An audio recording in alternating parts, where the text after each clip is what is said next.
everybody, and welcome to the Milton School Committee meeting for February 26, 2025. We'll call this meeting to order. Before we begin, I want to acknowledge a shocking tragedy in our community. We're all aware of the passing over this weekend of Isabella Louis, a 5th grade student at Tucker School. And our thoughts are with her family and friends and loved ones at this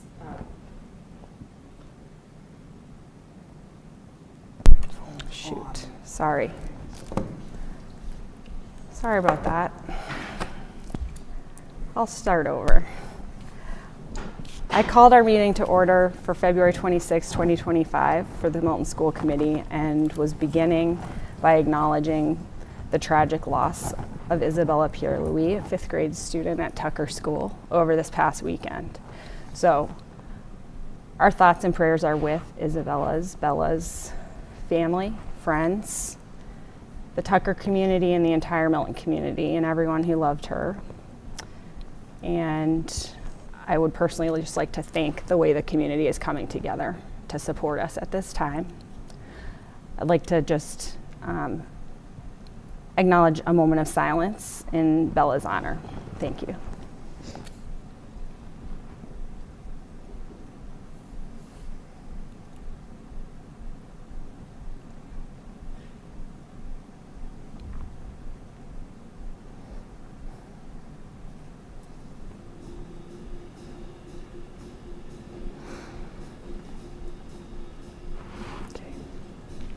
Thank you. So before we officially approve our agenda for this evening, we will now do the Pledge of Allegiance. I pledge allegiance to the flag of the United States of America, to the republic for which it stands, one nation, under God, indivisible, with liberty and justice for all.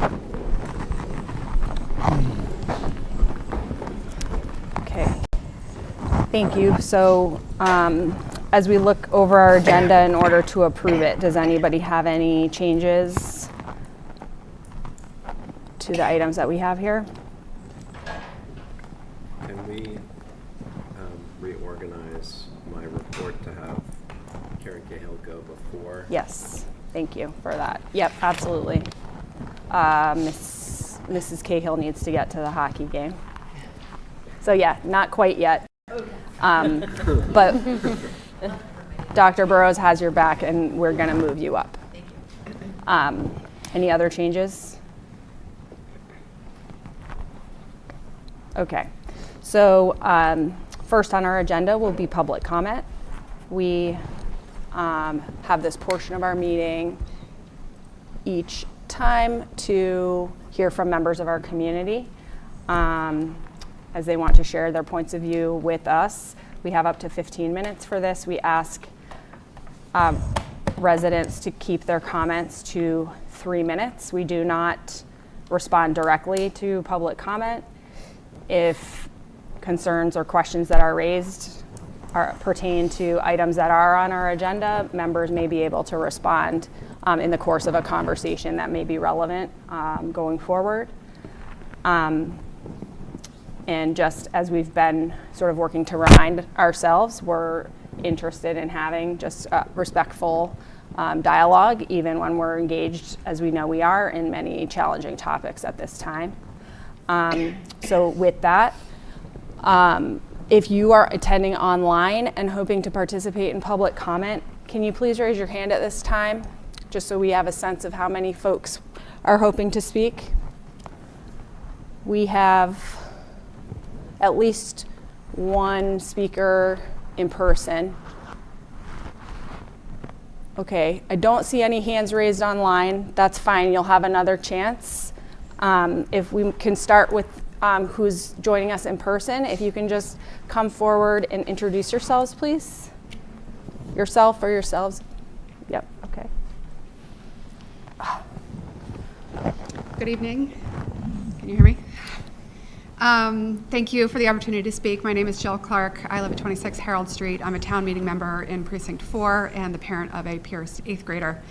I want to really thank you for the transparency and information about the budget that has appeared on the website over the past week or two. It's incredibly helpful to see all of that information and to really have the detailed thinking behind what is needed and what a no override budget would look like. I can really only engage with the devastation of a no override budget kind of piece by piece, and so I want to focus on a really small piece of it today, but I want to make sure that no one misinterprets these comments as missing the big picture of the devastation that would be caused across the schools for all of the positions that would need to be cut in a no override budget. But what I particularly want to talk about today is the impact on school nursing. I understand on the list of positions that would be cut under a no override position that there would be 1.8 FTEs of school nurses that would be cut in addition to the director of nursing. Many schools found out how valuable their director of nursing positions were during the COVID pandemic. Nurses did so much during COVID, and a lot of people learned for the first time that school nursing was not just ice packs and Band-Aids. School nurses allow kids to attend school safely. They keep kids in school and able to learn. And for many kids with special health care needs, they are the reason that kids are able to attend school with their peers. In particular, I want to call attention to one of the roles of the director of nursing is to run the medication administration program in schools. So the school nurse is responsible, her license is literally on the line, for the ability of medications to be stored, administered, and delegated in schools. So nurses anywhere, one of their main responsibilities is the administration of medication. There are certain circumstances in Massachusetts where nurses can delegate their authority to administer medications to other people who are not nurses, and schools are one of the few places in Massachusetts where that can happen. So if you have a director of nursing who is willing to organize that program, you can have kids with severe food allergies whose teachers can carry EpiPens and be available to provide that EpiPen in the case that they have an anaphylactic reaction. You can have students with type 1 diabetes who can attend school safely even if they have a hypoglycemic emergency. You can have kids with seizure disorders who can be on the bus, make it to school, and be in school safely. If we don't have medication administration, only the nurse can do those things, and there just aren't enough nurses to go around. And in particular, if you're cutting another 1.8 FTEs of nursing, it will really impact the ability of kids to attend school safely and make it difficult for all kids to attend. So I just thank you. I want to wrap up by saying if we are in an override position, I strongly encourage you to reconsider cutting those positions from the budget. But more importantly, for all of you and for everyone that's listening, I hope that we are not in a no override position and we don't have to consider these cuts, and I will be doing everything I can to make sure that there's an override, and hope everyone that's listening will as well. Thank you. Thank you so much.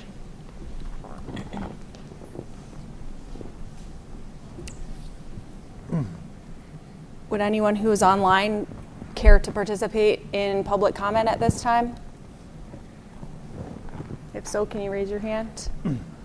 Okay, I do not see any hands raised online. Would anyone else in the audience here like to participate? Okay. All right, so thank you very much. And with that, we will conclude the public comment portion of our agenda, so we can segue to the superintendent's report. Great. Thank you. Really the last few weeks while this was break, and we've pretty much been, we're not being very good tonight, are we? Sorry. Everybody double check. Is Sorry. your mic on? Hello? So since we last met, I think we've been, our kind of sole focus has been on budget development.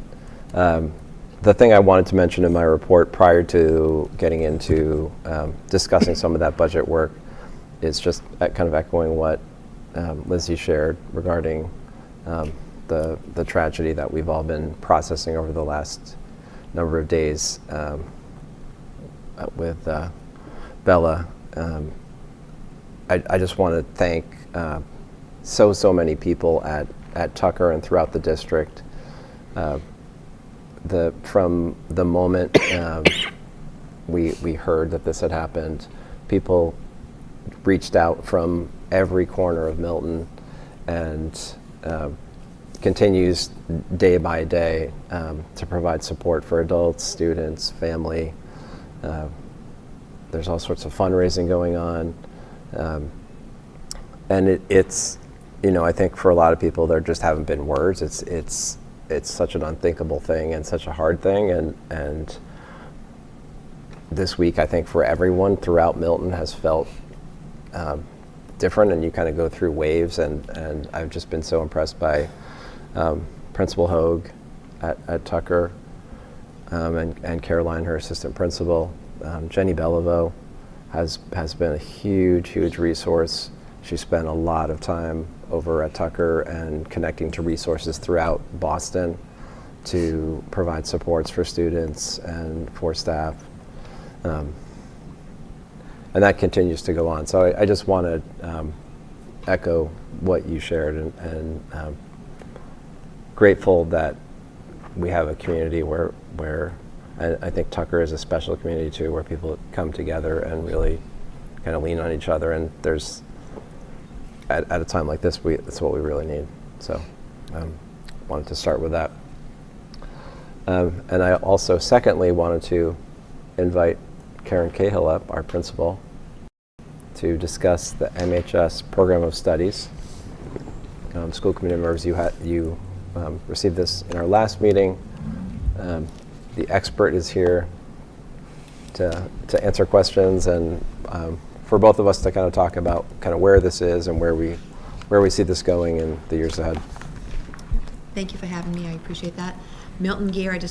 Milton girls hockey playing tonight over at Ullin. So just from here, I'm going to the hockey game. I appreciate you putting me at the top of the agenda so we can support our student athletes. And thank you for having me this evening.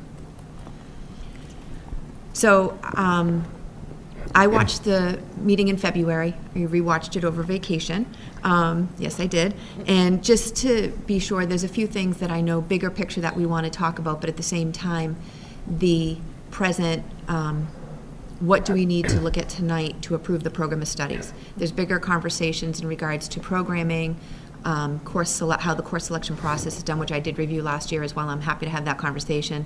But to be respectful of your time and all of your agenda items, I'm happy to touch upon just what needs to be done tonight and then continue those conversations at another time, if that's what works for everyone, but I'm open to whatever you all would like to know. As far as the program of studies, Chair Carroll, you had questions in regards to the community service requirements, and I'm hoping since the last meeting everyone has been given access to the documents. In watching that meeting,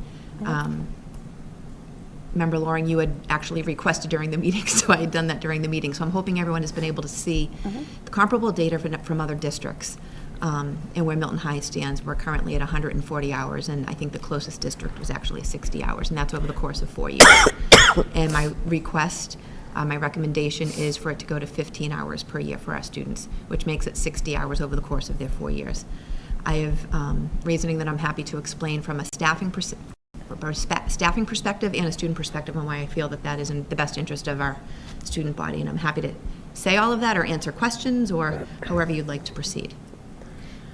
I think it would be really helpful to look at the competency determination. Sure. I think that's a key part of this. It's something that I've talked about here with the school committee. So you all remember this is the ballot 2. Yes. Yep.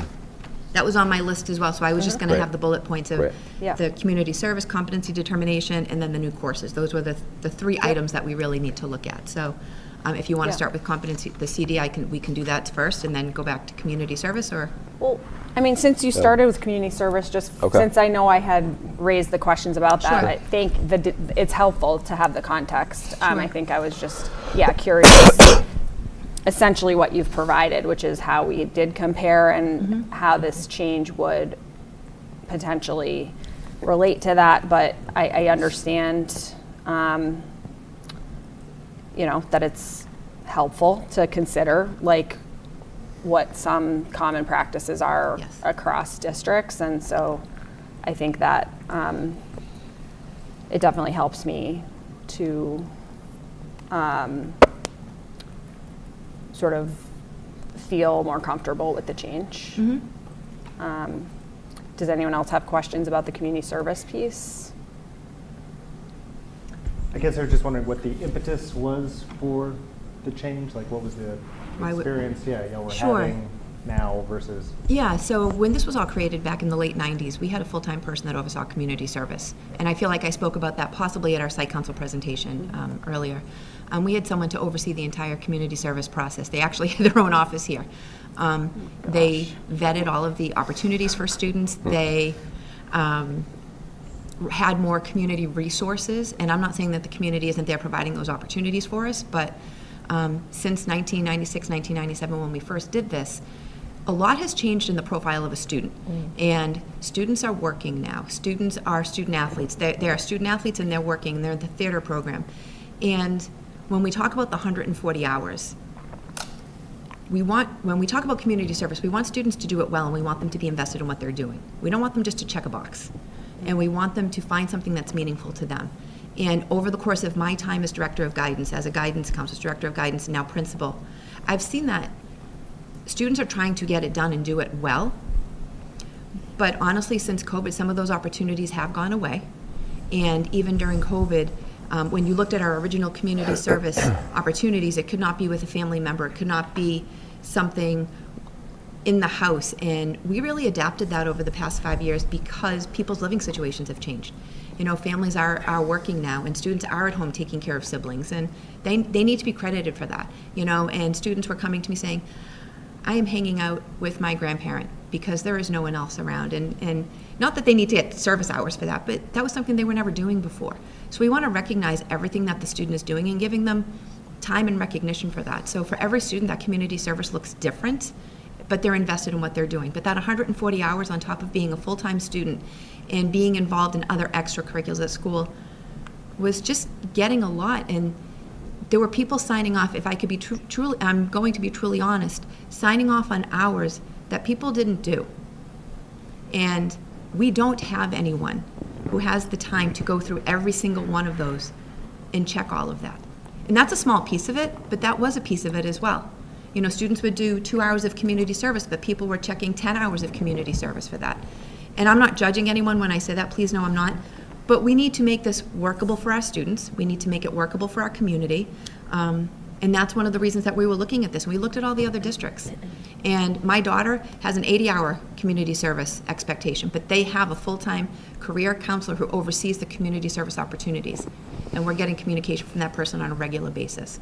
And I'm just giving that in as an example. So that is quick reason for looking at it this way. I hope I answered that. You did.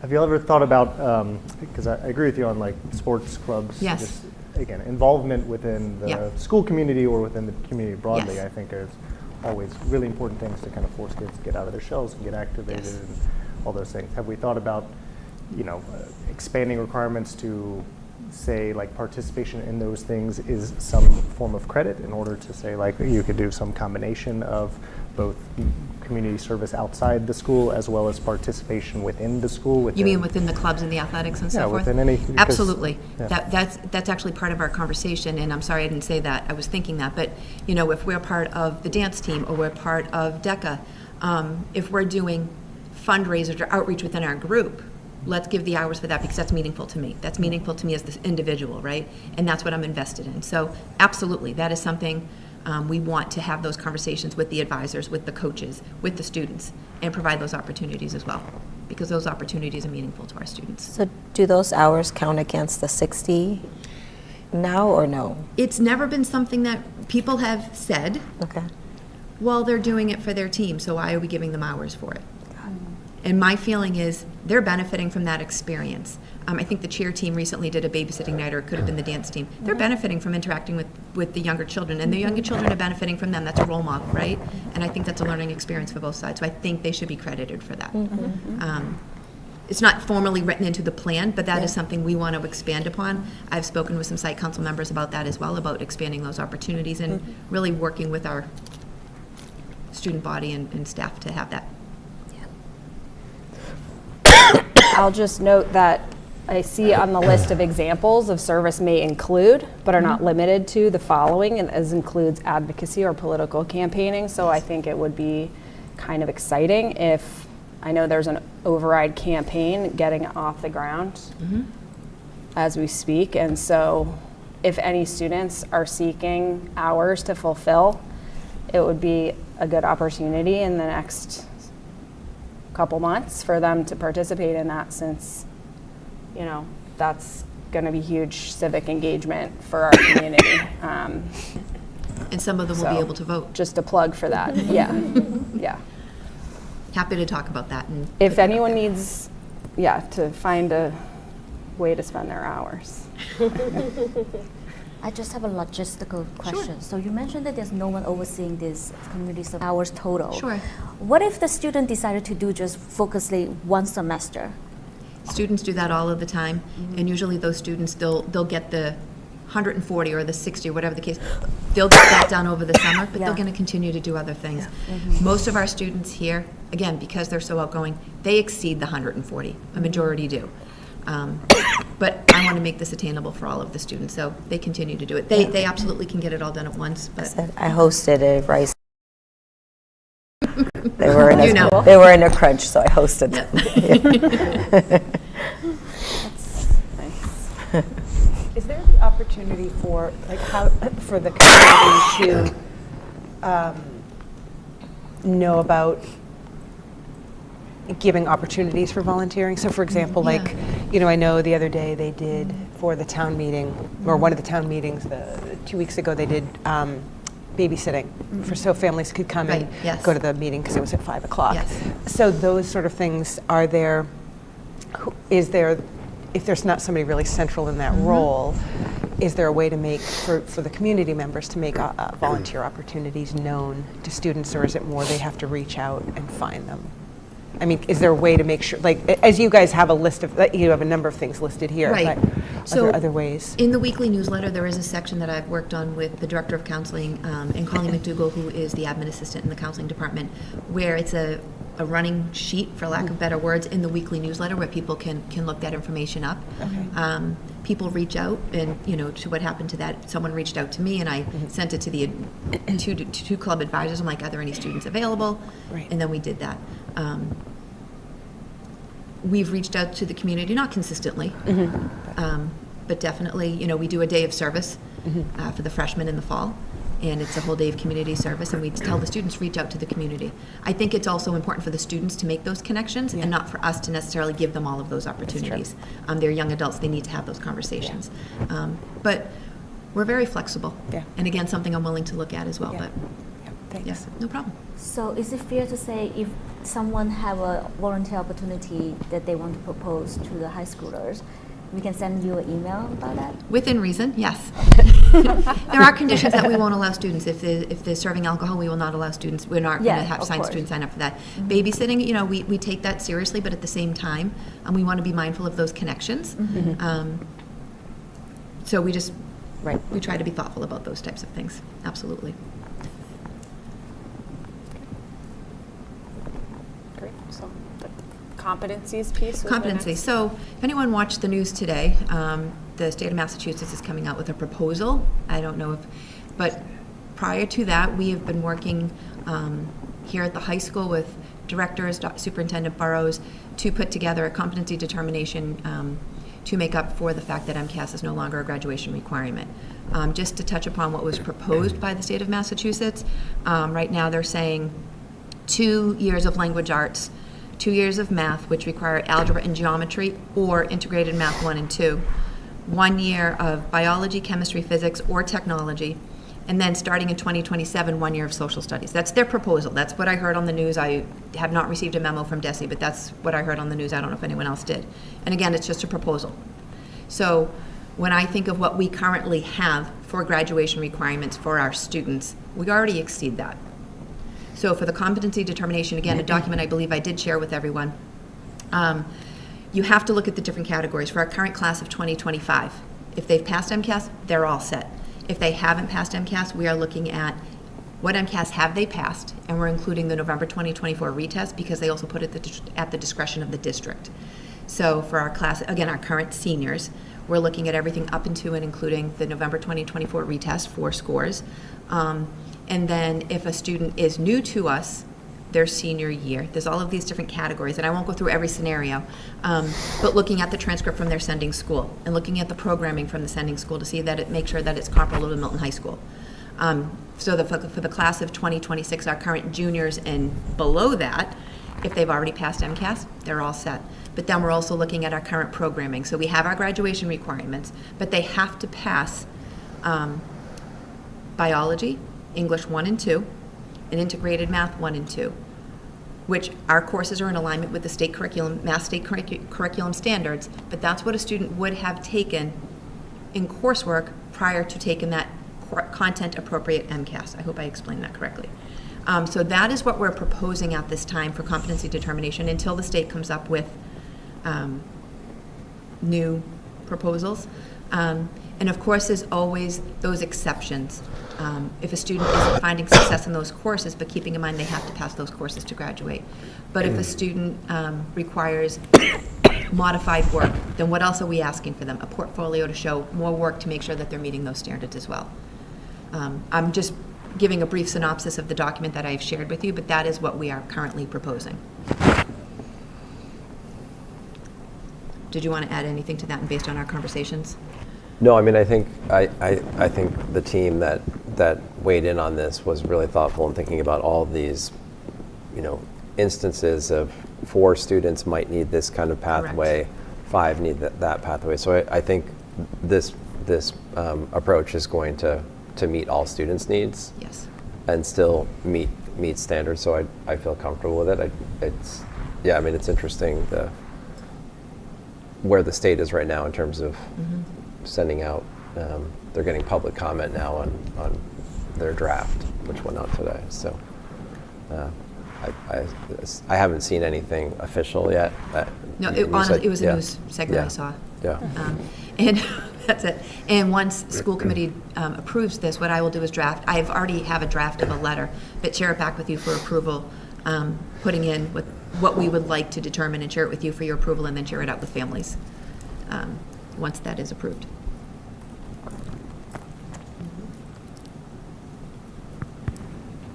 Does anyone have any questions on this piece?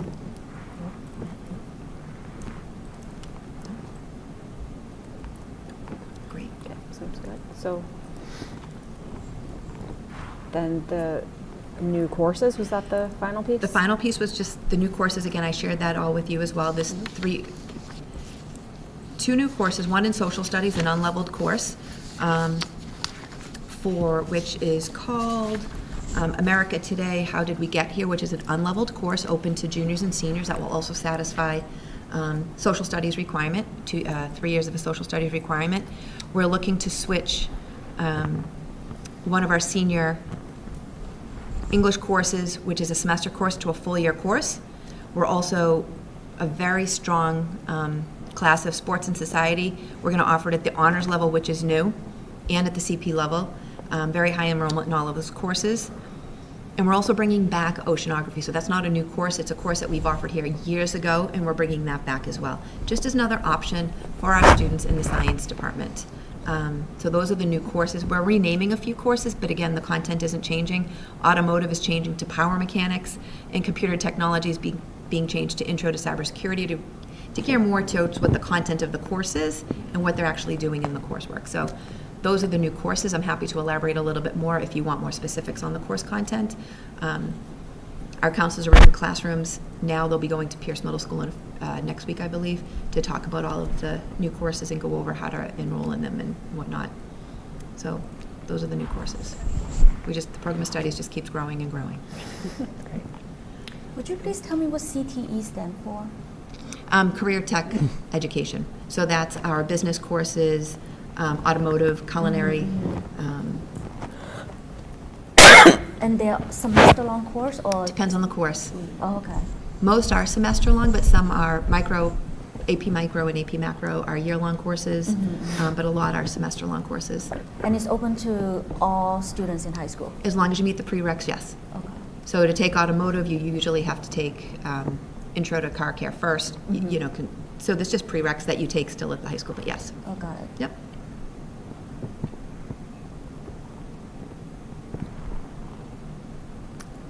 Any other discussion?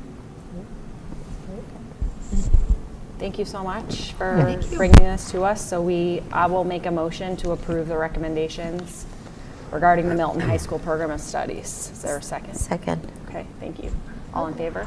Like- Do you have what? I'm sorry, I had to discussion discuss, not really for her, but more what we talked about just briefly Okay. last time around just like the broader conversation around, which I know we don't have time for, and we don't have capacity for right now, right? Our focus is elsewhere as it needs to be. But like, what would be the time frame for having a conversation kind of in towards next year around, and I guess, again, first question was more like, is the board interested in that, as I am, around, you know, a conversation around our high school graduation, your world language requirements, other requirements, those types of things, like more holistically. I'm not sure when the last time any board looked at this more holistically, but yeah, just more wondering, less wanting to have the conversation right now, but more wondering, like, what does that time frame look like, given I assume we'd have to have it kind of settled Yeah, before good this question. course of study kind of vote next February. Right. And it's something that we've talked about. It is. Yeah. And to your point in the last meeting, you know, financial literacy, I wholeheartedly agree. I think that is something students need to have before they graduate from high school. Personal finance, that is, they need that. So I would love to be part of that conversation. World language, we did have that, but in light of, that would require more staffing, and I'm not ready to make that proposal yet. One of the things, I'm sorry, that I did forget was the seal of biliteracy, which I feel is a nice switch, and if we're not adding world language as a graduation requirement, opening up seal of biliteracy as an option for students as well. We should have done this a long time ago. Yeah. And I would like to almost pilot that next year and really see how that goes with our students and see what we have to do to make that happen. We have so many students who aren't even enrolled in world language that will qualify for that. So I would love to do a deep dive into what we're currently doing and what we can do and what staffing we need to make that happen. So I'd very much like to be part of that conversation, and I appreciate you bringing that up. Yeah. So would it be kind of like a fall timeframe that would be appropriate? I think or- sooner than that, honestly. I don't know. I don't know if people do work over the summer or not, but I think it needs to be before that, and I think there needs to be more conversation respectfully outside of school committee as well. You know, to see, you know, I can gather information from other districts, but what does it involve? What's the budget implications for that and everything else? So I would think possibly in the summer, late spring, early summer, just to start having those conversations, so we're not rushing it, because we will start, you know, the budget requests in the fall, right? So we want to know what we need before we do that, and really Yeah. reviewing what our graduation requirements are, and that's my 2 cents. Makes sense. I think that timeline makes sense, because if we wait till the fall, we're already starting level service development where like the engines are moving. So I think having time to think more deeply about some of the structures, and if there are pieces that we may want to rearrange as we look at, you know, adding different programs, which may require some shifts and changes around staffing. That's the kind of thing we need a Yes. fair bit of runway for. So, Absolutely. yeah. Sounds good. Okay. So I'm good? So we have a motion made and seconded, so now we just can vote. So all in favor of that motion? Okay, great. Thank you. Thank you. Thank I'll you. represent all Yeah, of you at please do. hockey tonight. I Go hope you all feel Wildcats. better. Miserable group. Text me I'll a send score updates. update. Yeah. I feel like this deja vu. I feel like I did the same Yeah, time you last did. year. Right? Thank you all. Have a good night. You too. Bye. Thanks. All right. So I'm experiencing another glitch with my I'm sorry. thing here, so I'm following along on my phone. I'm not like watching TikToks on my phone during a meeting. I don't know how to get on TikTok, but if I did, that's why I'm looking at my phone. I'm looking at children our can show you documents. I wait until 8th I signed that pledge, I so like they it. can't show me yet. Okay. Okay, but you can keep going. Yeah. So this morning at Finance Subcommittee, we reviewed the non-override reduction list that has been shared out publicly. Just to let you all know kind of what we're doing we did share at the end of last week of that information to the community.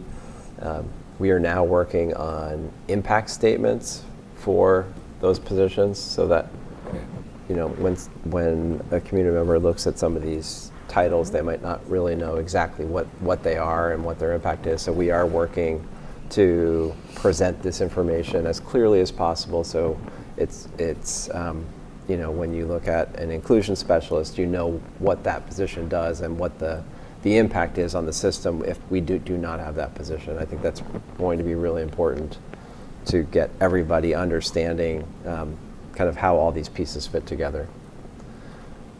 So I guess just, and Mark, I don't know if you want to share anything in terms of the Finance Subcommittee, because this is kind of stemming from that conversation this morning.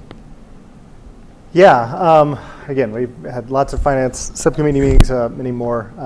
Just to initially, this is our first opportunity to talk about the final reduction list, which obviously was shared right before break.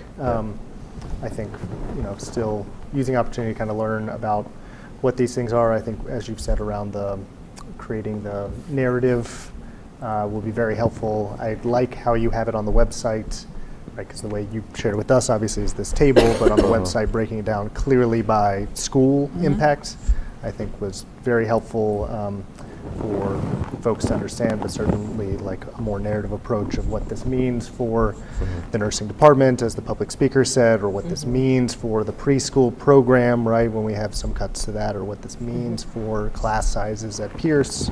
We're cutting a whole team out of the 6th grade, or any and all of those things I think are helpful.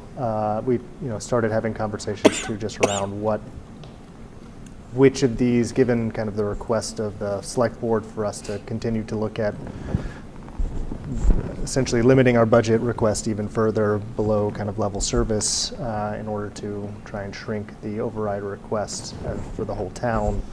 Just what of these cuts or reallocations are things that we will need to think about and live with, and just started having conversations, obviously, with many of the members here around that. So looking forward to And we did, continuing just that. in terms of process, so we did yesterday meet with our principals, so central office leadership and principals met in preparation for the work that you just mentioned, Mark, in terms of getting guidance from the select board to take another look at level service.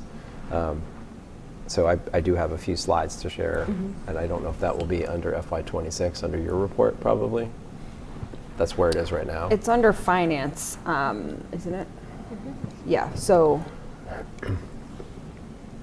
in point of fact, when we approved the agenda, I could have said, I don't have a chair's report, any separate Okay. thing. So we're sort of like, we're flowing into Okay. finance right now, which is Okay. good. And certainly the non-override budget development is very interconnected with FY26. So I don't know if you want to, I know we also have an FY25 budget update under finance, is that correct? We do.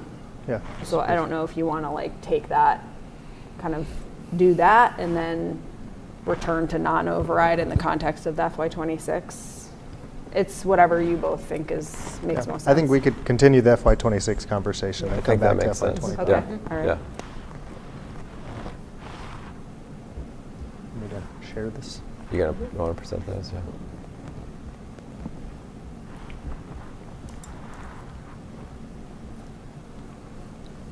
Just a few slides here, just to provide a little structure. I call this revised proposed budget. I know it sounds a little strange, but didn't want people to mix up our FY26 proposed budget previously, which was level service, with this new budget. So that's why I named it. We can change the name later. So as I mentioned, with direction from you all and from the select board, we're kind of going back to the drawing board. We did review this final reduction, the non-override list, as a starting point for this conversation, and then kind of move forward from there. And of course, this is a bit challenging because we've kind of been asked to return and reanalyze, but we don't exactly know, we don't have a number yet, right, in terms of where we're landing. So I'll share a little bit about kind of what we did, where we landed, and then would love everyone's feedback here in terms of next steps. Do you want to go to the next slide? So we started off with looking at a reduction that, again, we started with the non-override list. We identified $1 million in cuts to bring level service down. At the same time, we also looked at, and I know we've talked about this in a number of meetings, we also looked at the things that we've been talking about prioritizing for a long time that would be, I think we're poised, one, with the ELA curriculum and the curriculum development to support the ELA curriculum investment. That has been something that we've had kind of in process for about 2 years, and we are ready to go on it. I think it will be very impactful to learning. So we have included that. We have heard from the community that this is a priority. We've heard it from you all too, that this is a priority. So we added this into this revised proposed budget. We also have additional ELL support. Just in terms of, because before you presented level need, level service over here, and then level service plus needs over here. So just in clarifying what FY26 revised budget proposal, it's an attempt to incorporate the highest priority needs into something that is slightly below less level. than level plus needs, the way it had originally been presented, right? Less than level. Less than level. Right, Yep. but that Yep. still Below allows level. us to address these needs that must be The highest, yeah. Yeah, Yeah, okay, yeah, thanks. yep. So the other thing on here is ELL support, and that's additional staffing. Our numbers continue to increase, and we can't sustain the services that we need to provide to these students with our current staffing. So that is like a... Was that on our needs request for this year?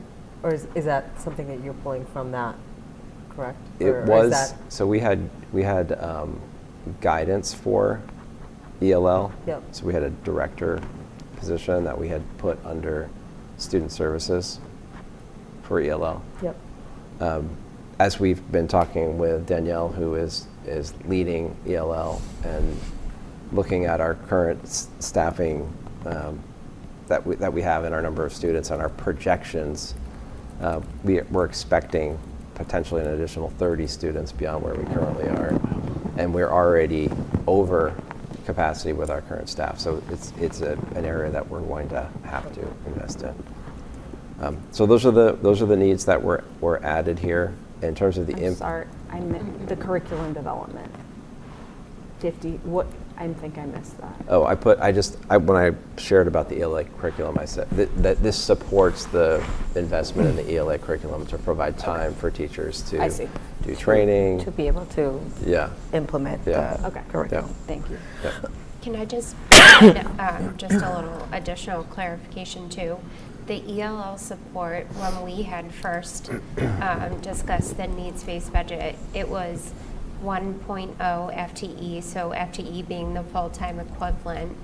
It was a 1.0 assistant student services director, so a director level position, and then the 0.4 FTE. We have 2 employees that are currently 0.8 FTE, and so we are just, it's existing staff that we're just increasing their workload. So that was the original proposal. This proposal that you see here through the course of our discussions, this ELL support is 1.4 FTE of teaching staff. So it's not an administrative position. It would be, it's the bargaining unit is Unit A, so it would be 1.4 teaching staff in Unit A and not a director level position. So just to provide some clarification. Thank you. So that's new over and above what we have. Mhm. Yes, Net new. correct. It's cheaper than adding 0.4 FTE for staffing and a 1.0. Yeah. And then could you just elaborate how you got to the reductions from level service number? So that number is a number of both programmatic changes and some position Okay. reductions. Okay. We can't articulate those yet because Yep. we're in the process of that, and we need to communicate with the people in those positions prior to sharing them here. Okay. But that's kind of the number you got to that you're okay with, right? Like, We think so. I mean, I think Okay. this is a question for you all too, right? In terms of, and on the next slide, you can see the total. If we've hit the mark or not in terms of the number. Again, we were asked by the select board to come up with a new, revised budget number. You can see here that the total has dropped to 72,962, an 8.53% increase. So that includes So that's- that includes the addition of Yes. the needs that Yes. have been prioritized in it. Yeah. Okay, so well, I'll I don't need to jump in with my first reaction to that. go ahead. So my reaction to that would be, thank you for putting in the work to do that, for one thing. And I think that it's the effort to, we are in a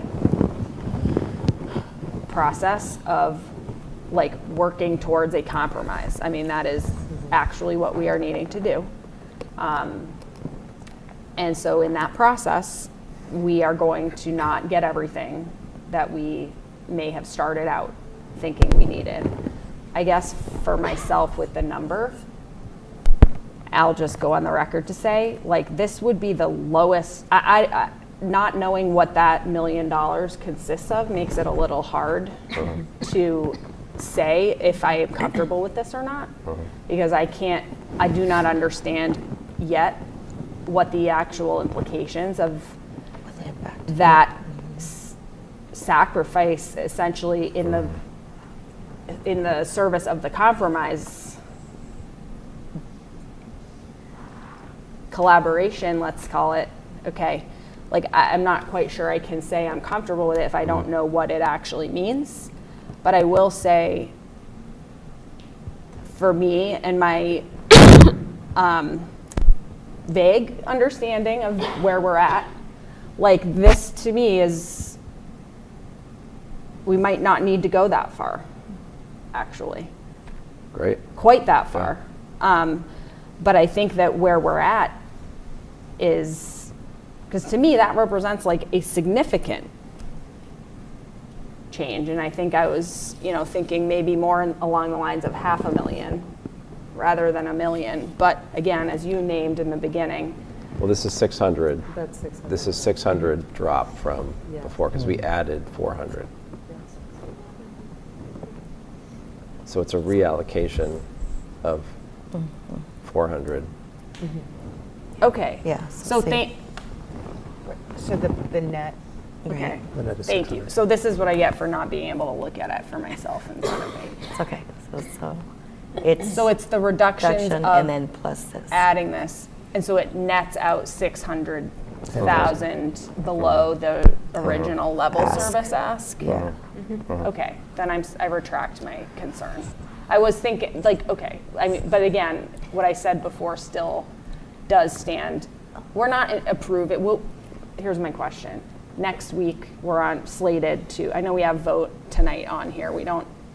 I'm not sure if we're needing to do that, but next week is our budget hearing and a vote to approve a budget request. That has been March 5th is what we've been driving towards through this whole cycle. Will you be able to tell us by next Wednesday, like what that $1 million in cuts represents in detail? Okay. Because I do think that would be important for us to understand as far as like the choices that it comprises. But Does anyone remember what our increase was last year for our budget? It's You close. mean the around- budget? That percentage? It was 8.5. Okay, so it's pretty close. Yeah. That's good to know. I do have to say I really appreciate this thinking of kind of reallocating and seeing where we can combine the needs-based with the level service and just kind of prioritizing some of those to like include versus giving the answer every year like, no, we couldn't get to that this year and so on and so forth. And I know there are a lot of needs on the needs base that we still can't make happen, but this process of kind of looking at our internal numbers and seeing where we can move is good practice, I think. So I'm glad that we're going in that direction just to kind of, you know, get into the weeds with what we need to do and move things around. So I'm glad that we're incorporating that into our process as a way also to build transparency and trust too. I think it comes back to that a little bit, that we're kind of looking at that and improving our process of checks and balances and so on and so forth. So I think I appreciate the thought that went into that. I know you guys had put this together pretty quickly, so appreciate that too. thank you for doing that. I agree with that, but definitely I think I'm with Lizzie in terms of wanting to understand what those reductions Yeah. are. Are these student-facing positions, and Right. what No, impact is it going to absolutely. have on the student experience? Right.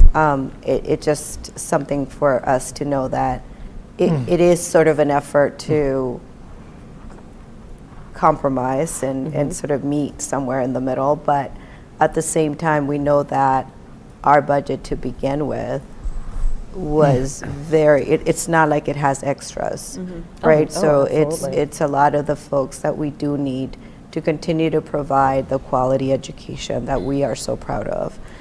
So in order to be able to do that, it is really, you know, whether it's 600 or $1 million, it is a lot, and it's going to have an impact on the experience. So I think I would love to sort of understand it a little bit more. I do think that it's good that we're gonna, I think as a practice, we're gonna be taking that discipline to look at line items, right, and understand, and where can there be more efficiencies. That's a good question to ask yourself all the time, and it should be ongoing, that we don't just continue to just go status quo, like that's not okay. But I do think that it's really tough when we've always been very lean to begin with. Right, because it's all relative. Right, exactly. And I do understand that, but I think that we also have to be mindful, the flip side of that, when we look at, you know, tax implications and so on and so forth. For example, today I got an email from Dr. Fish about the spring trip to Quebec and their families that requested financial assistance, you know, and how can other families going on the trip support that. So there is that too. So we have to be mindful that not all families can afford things as much as we would like to provide. for So sure, I think sure, I understand that. I think that's where it's like, for me, the compromise part is important because we want something that everybody can support and also participate in. So I think, you know, so I do appreciate the, like, us kind of looking at it this way, you know, and I know it is a lot to ask, right? Those, even with $600,000, it is a lot. But I think for us to just be thoughtful and mindful of that is a good practice to be, because, you know, like as the previous speaker, public comment speaker said, it's like without if we had to go the route of a non-override budget, it would be just awful. So just being mindful of that. So I just appreciate the team here trying to really put this together and just kind of thinking of it from that standpoint, because again, all of this needs community support, right? At the end of the day, we need everybody to get behind this so everyone feels like, all right, you know, we're doing what we can to be efficient, to Selena's point, but at the same time, and we can build support that way. So thank you all. And it's a really important point you're making, Anna. And a sort of adjacent point, I think, is something that I've seen raised. I know there was an open letter to the select board that was shared with us that, you know, within hours had like nearly 1,000 signatures from members of the community. I know there's different tools being developed to allow homeowners to do the calculations, and a lot, you know, the important takeaway from that is how relatively small the actual impact is on a single taxpayer month to month between different override numbers that would create quite, you know, different opportunities and levels of service for the town. So I think those are things the select board is needing to weigh as they land on their actual number, right? Which is, it's like the trade-offs between. I know there isn't much difference between the month to month, but that base number is pretty significant. No, exactly. So I just don't want to discredit that. That's not they're big both, enough. like, Yeah, they're so both I understand that, but sometimes considerations. families Yeah. are trying to make But ends I- meet. So I get it. You But I know. also think it's Yeah. important too, and I think this was we made this point in Finance Committee this morning, just to think about the percentage of the override. I think it's important to know that we have been there before where it's been close to 10% or 10%. So we're not, Right.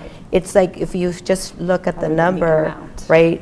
The amount itself, it's like there has been inflation. It's different. So we can't just focus on the number and what it's been, but it's more like the percentage. And the percentage is actually comparable.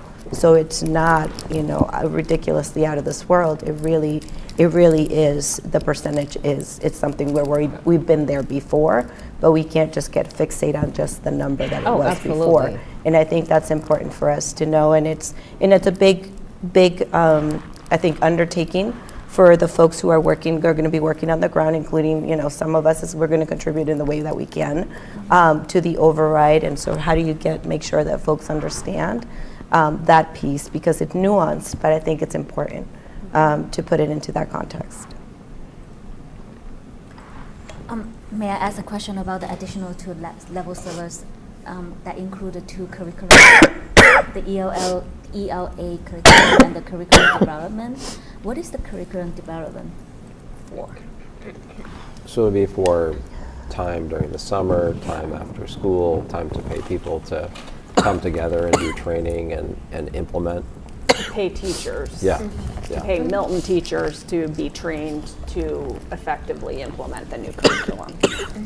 To learn the new curriculum, to be able to, because it's going to be a change for our teaching staff as well. And so we just want to make sure that they feel like they're adequately prepared to actually use the curriculum once they receive it, instead of just receiving it in and then just kind of handing it off to them and saying like, here you go, good luck. Because we know when they feel comfortable with the curriculum and they understand truly that kind of the best practice of how to share that information with the students, that really gives them the ability to teach the curriculum with fidelity. So just making sure that we're not buying something and not being able to use it well. So. And is it fair to say that's like we've done that before with the new math, like that's a common practice when a district adopts a new Yes. curriculum? Yeah. So it's not just something you're deciding to do, it's Right. something that is done, yeah. And it's a process, the curriculum, kind of the piloting, selecting which curriculum we feel is appropriate for the district, making sure that we're even testing out different curriculum resources. It's a pretty extensive process that has to happen to make sure that we're making the right choice and making the right investment. So how old is our current ELA curriculum? And is it necessary to do it It was this year? Could this money be used to give back to the reductions from level servers that we think could be able to wait? Do you think this can wait until? No. I don't think so. I think it's long overdue, right? I would say it's been several years. We've been waiting for several years to get up to standard on this, and we actually even delayed the ELA study this year. And so next year, yeah, it is time for us to move forward so that our curriculum is aligned with the DESE standards and the science of reading standards. I think our curriculum is from 2017. It's Yeah. Reach for Reading. So I do have a question. So once you purchase the curriculum, you have to go through the test, or what you have to identify which curriculum first, right? You have to go through that process. Okay. So this is not something that would get implemented in September. It would, or will it? No, it would be developed over. So, Kat DeRoche, who's our K Literacy Director, has done lots and lots of work on this. To even has people selected, I think, to begin this work. So, these monies will be used to develop the curriculum over the year. So it's not like turnkey on September 1st. Yeah. Okay.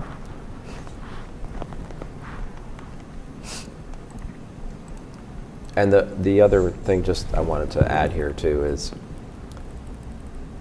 we talked in the fall about our needs-based budget and looking ahead to year 2 and talking about coaching. And that's where coaching really comes in terms of having a literacy coach to go in. You adopt a new curriculum.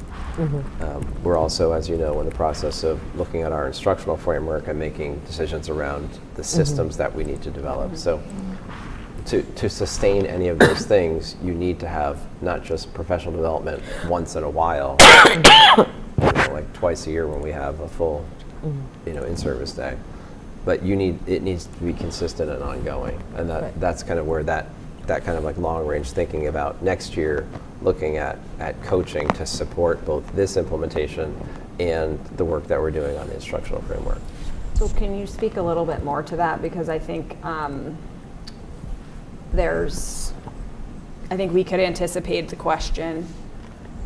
It has come up around the choice of including a one-time cost of curriculum into the operating budget, and what the implication is therefore years out. And so can you just, I think we all are aware that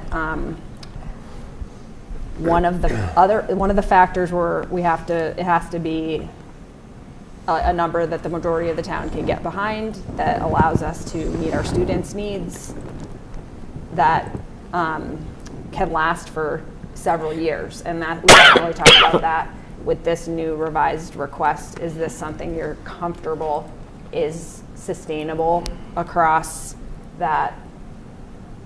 I think the 5 years is sort of what's been thrown around, but can you speak to that piece? Because I think incorporating the one-time cost, and then you mentioned coaching comes behind the acquiring of the curriculum, and so including that here, does that support the sustainability of this request? I mean, that's I think a decision-making point into the future, but we talked about this, looking at our budget and curriculum needs across all subject areas, that this is a one-time purchase, but we also need to look at our math curriculum. We also need to look at all the other curricula that we would be looking to purchase or training to bring in. So this dollar amount, while it I know there was talk about using some kind of one-time funds for this purchase, but I think having funding to support other adoptions is common and makes a lot of sense. And Katie was talking about that earlier. Do you want to talk about anything else? It came up a little this morning. Yeah. I think it's helpful to just get the community understanding the rationale. And I think the ELA curriculum is the curriculum that we've identified and that we've prioritized, but curriculum development is ongoing, and it should be. When we have our robust curriculum review cycles, the need for curriculum materials will never go away. And so it truly is an operational need that it will be reoccurring year after year after year.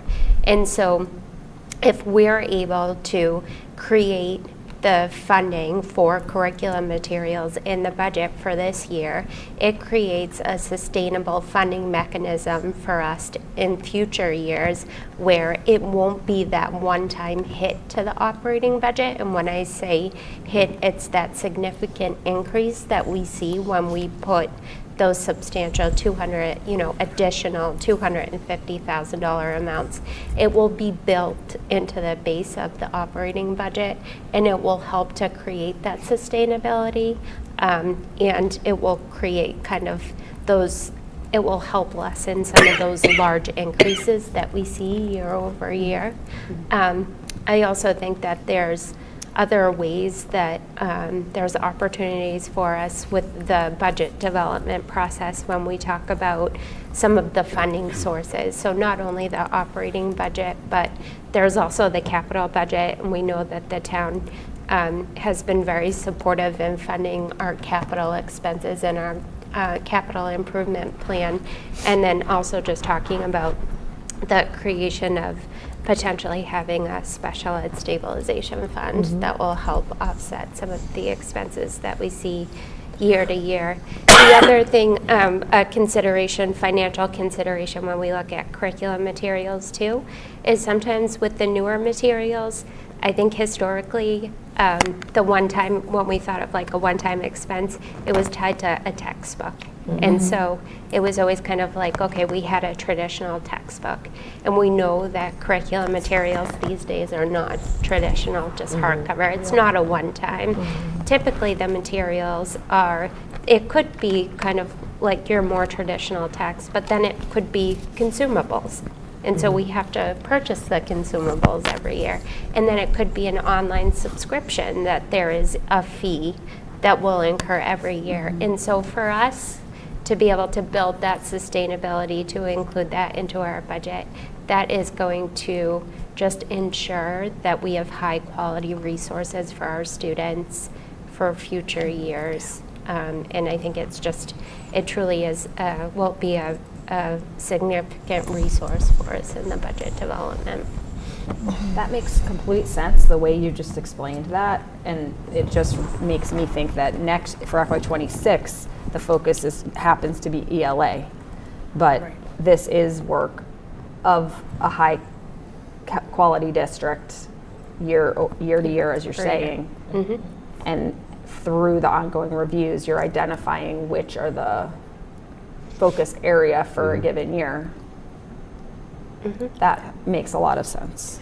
So I do have a question. I know with the stabilization fund that you're creating for special ed, you can use it for certain things only, like if costs come up, like unexpected, like the ELL positions that we were just talking about, that there's a high need, so we had to prioritize that. So if we have, money allocated every year or built into the budget for curriculum, and if needs arise, how do we continue to make sure that those curriculum needs are met if other needs come in? I was just wondering if there's a way you're standardizing that so that they're only used for those things, so that we don't have to, next year we can't, bring in the literacy coaches because we had to use that somewhere else, and so on and so forth.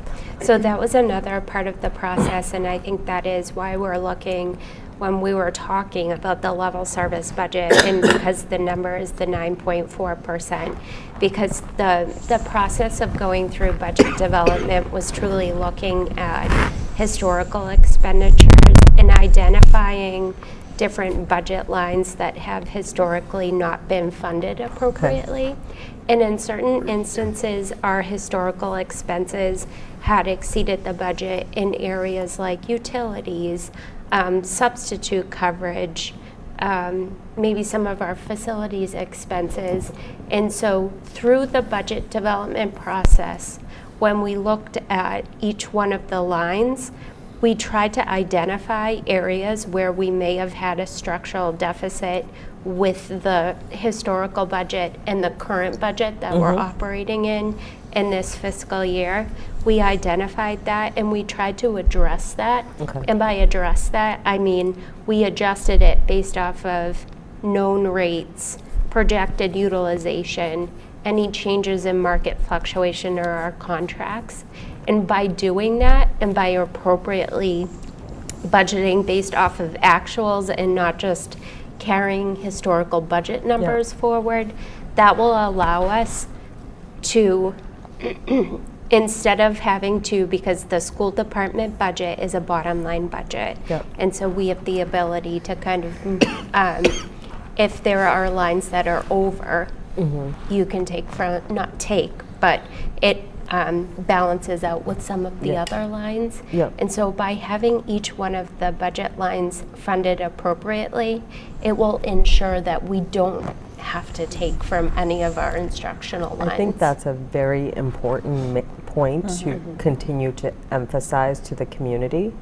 So I'm glad you brought that up, because I think this is again where you're creating systems and putting processes in place so that as we continue to ask support for our schools and what we offer, we also want to make sure that you know, people are getting what they think they're getting, you know. So I think this is a good way to ensure that, and I think that part is very important to emphasize, that that's really why we're, you know, this budget number is kind of, you know, where it is, so that we can ensure, again, it's another system, another process, checks and balances that we are doing.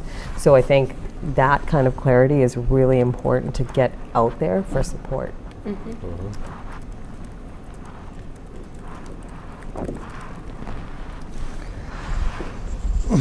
Yeah.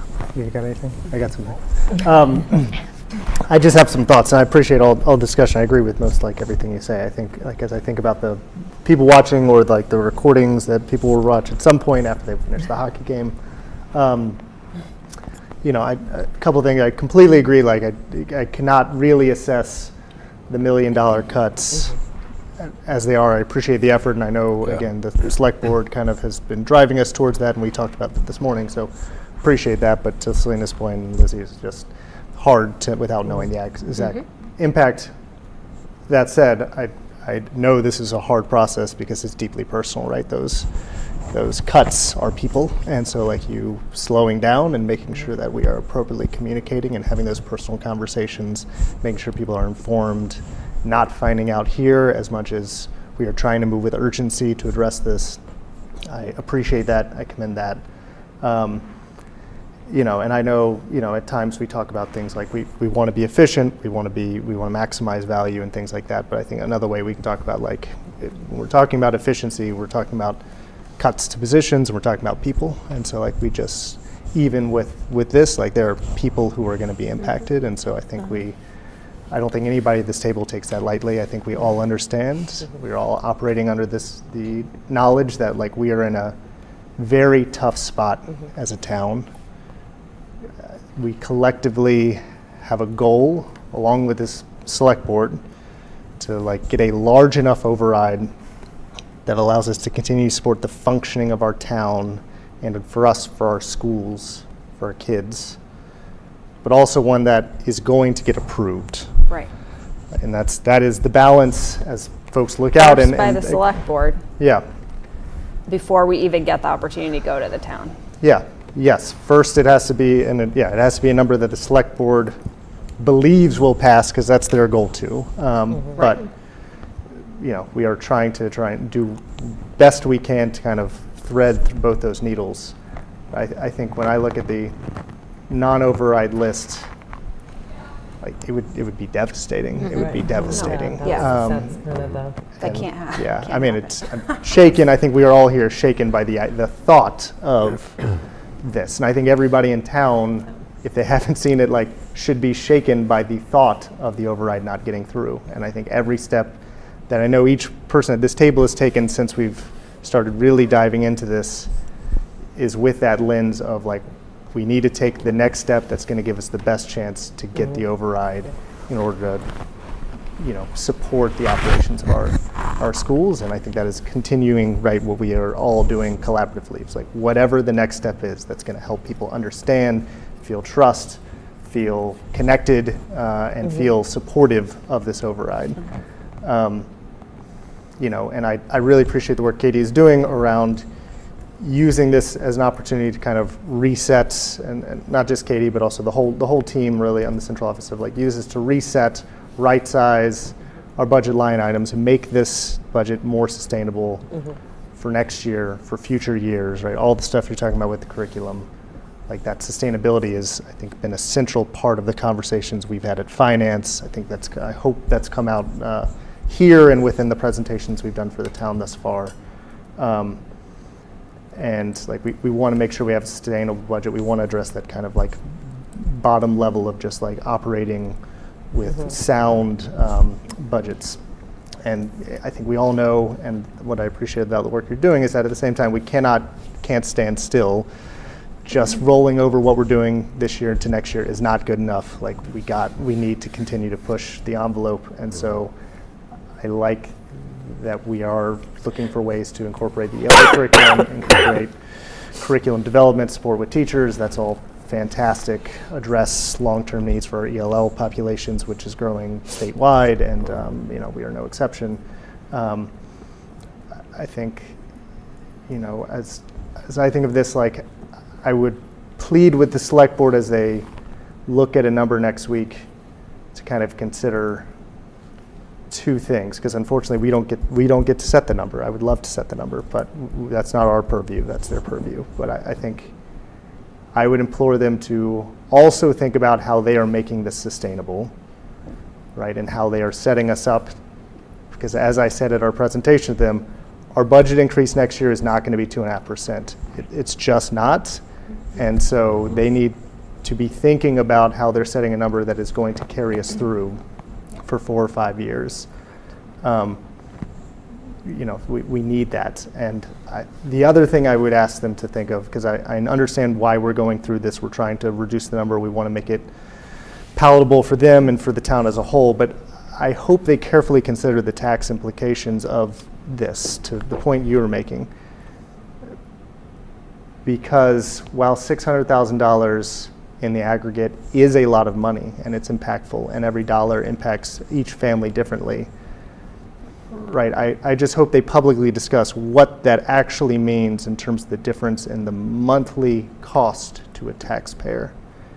Because by my math, and I'm happy to be corrected, I think that's on the average house $6 a month is what we're talking about. And again, I don't know the extent, like, what these efficiencies are, and there might be some really smart and good things we should do. And to your point, always want to look to make sure we're investing every dollar. Result in reduced positions. Yeah, but like we always want to make sure every dollar is maximizing the impact on kids. But I do think that needs to be very clearly said, is like as big as that number is and as impactful as that cut could be, and I don't know exactly because we don't have the numbers. It's $6 a month for every resident. And so I just hope that is clearly communicated in whatever number they set. Because I really like what the public comment speaker talked about in terms of piece by piece, and she was saying that as trying to hedge her comment, but I think it's important. Every single one of these things that we're talking about from the override, every part is a piece, right? And the only way you build something great is piece by piece. Like every piece is important. And the surest way to destroy something is to take away piece by piece. And so we need to be mindful of what are the pieces, the impact that each of those pieces have, that each of those pieces are people, they're members of our community, and they are, all of them right now, having real impacts on kids in certain ways. And maybe there are different ways we wish they have impact and other ways we want to maximize it, but I bet there's almost no position where like kids are engaging and they don't feel real deep connection to some, and the staff who are doing the work don't feel really deep connection to our kids. So all of those things I just wanted to share.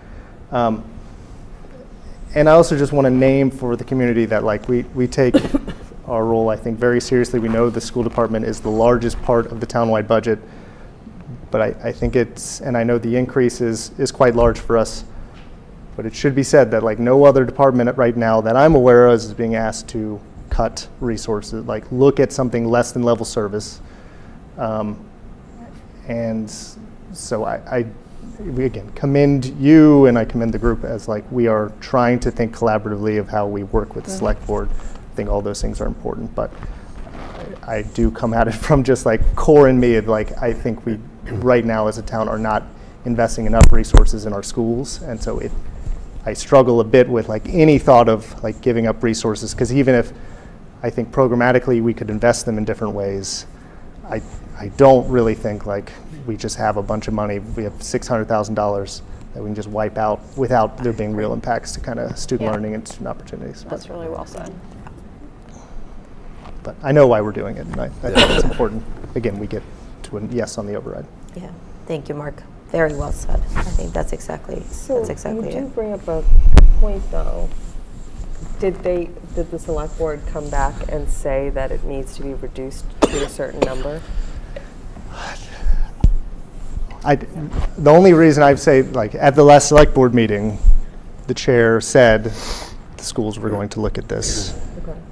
And so I took that as a indication with no other conversation that we needed to read it. But I don't know if there's an exact number.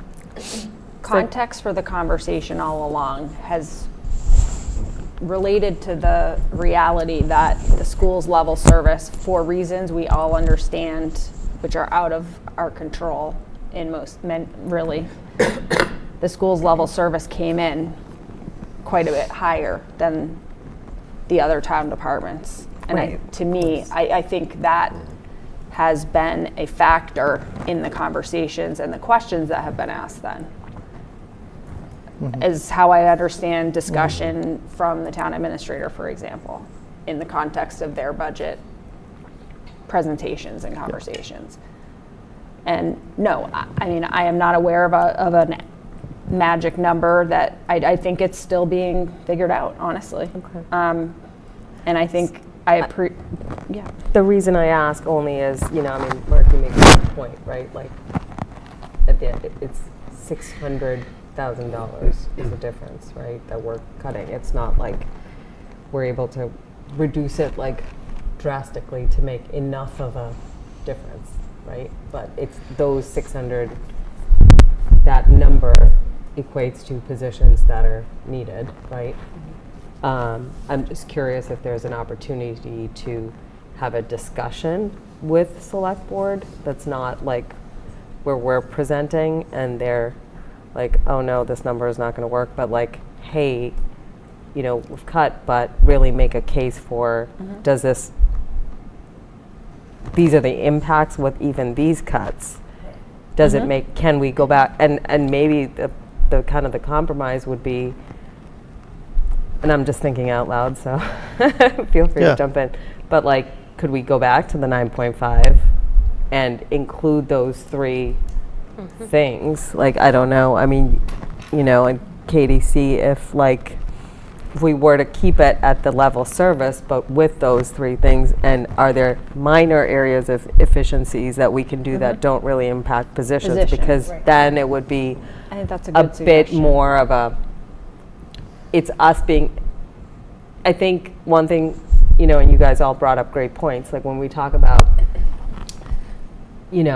positions that impact student learning, right, that's a big deal, right? But if there are other things that we can do, just like you tighten your belt at home and like little things you can do here and there to show some efficiencies, that goes a long way, right? But instead of actual positions. So I don't know if there's a way to kind of, I know it's more work, but like if there's a way to get to that 9.5 that we've been sharing, but if there's a way to incorporate that $400,000 into that and get to that number it would be our new level service, in a way. I don't know.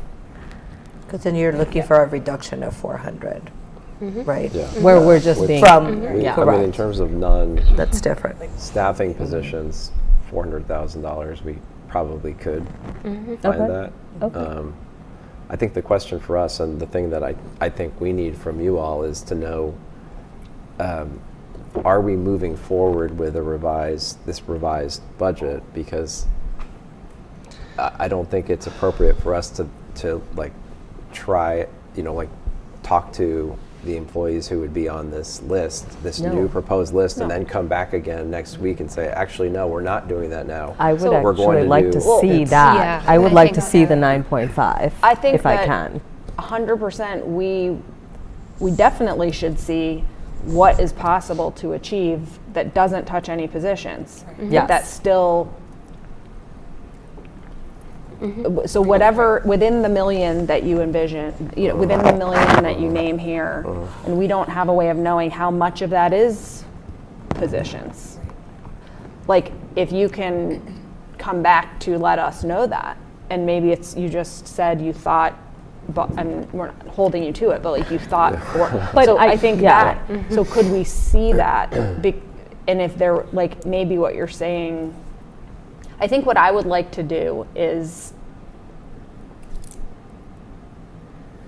definitely find what efficiencies, if we're using that word to just mean the tightening, like Yes. what efficiencies are we able to achieve that don't cut Positions. positions. I think I have a general sense that some of the things you've considered, not for in the context of non-override or budgeting per se, but just in terms of some of your systems work going forward. I have a sense that some of the things that generally are being considered is like not cutting of positions per se, but perhaps repurposing, recombining, or allowing positions to be more impactfully deployed. So if there's any of that, I think if there's any of that could achieve cost savings in any way, along with whatever else.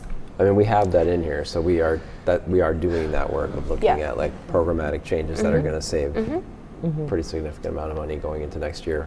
Yeah, I think the bigger question to me is, are we trying to go below the current? I think that is a question for the select board, honestly. so hard. Yeah, it's really hard without a number. 'Cause I think that is a question for them, but I think what would be helpful would be for us to be able to say, this is what we can achieve without reducing positions. And are you talking about adding some of the needs to or not? Yes. But isn't there like a level of what you're talking about that's just you're just looking you're looking holistically at the budget and the process and saying, just off the top, like, here are things that we've seen and looking at it from a system standpoint or That from you an could think efficiency about standpoint differently. before anything else. Do you know what I mean? And, Right. and it's almost like the new level service in the sense of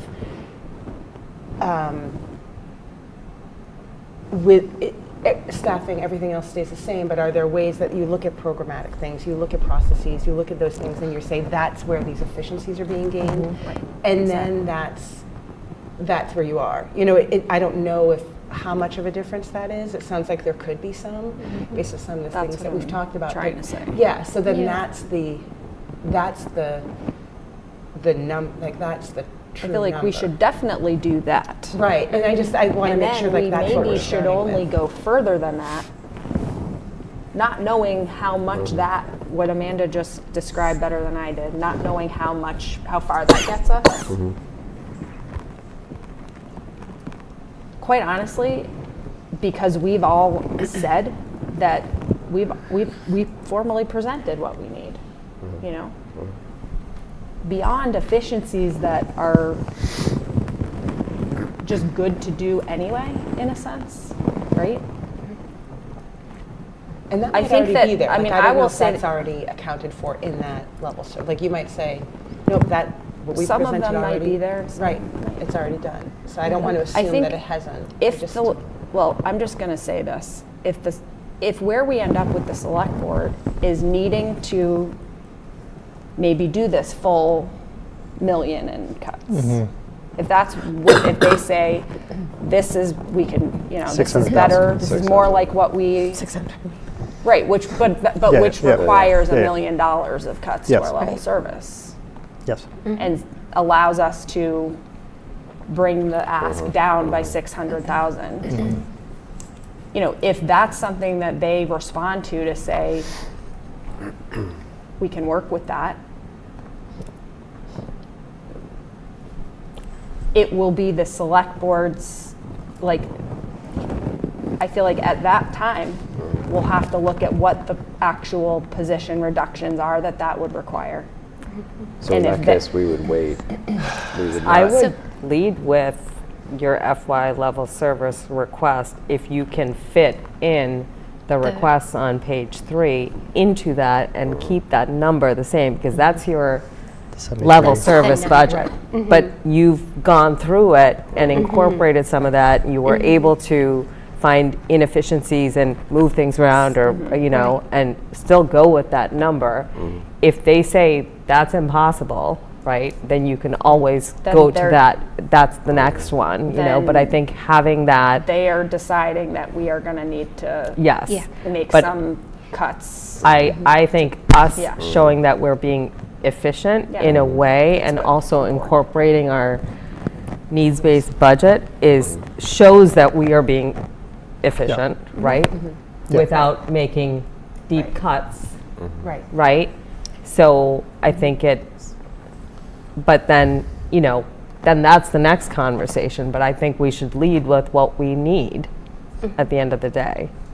And I think this is a good compromise. That's another piece of the budget too.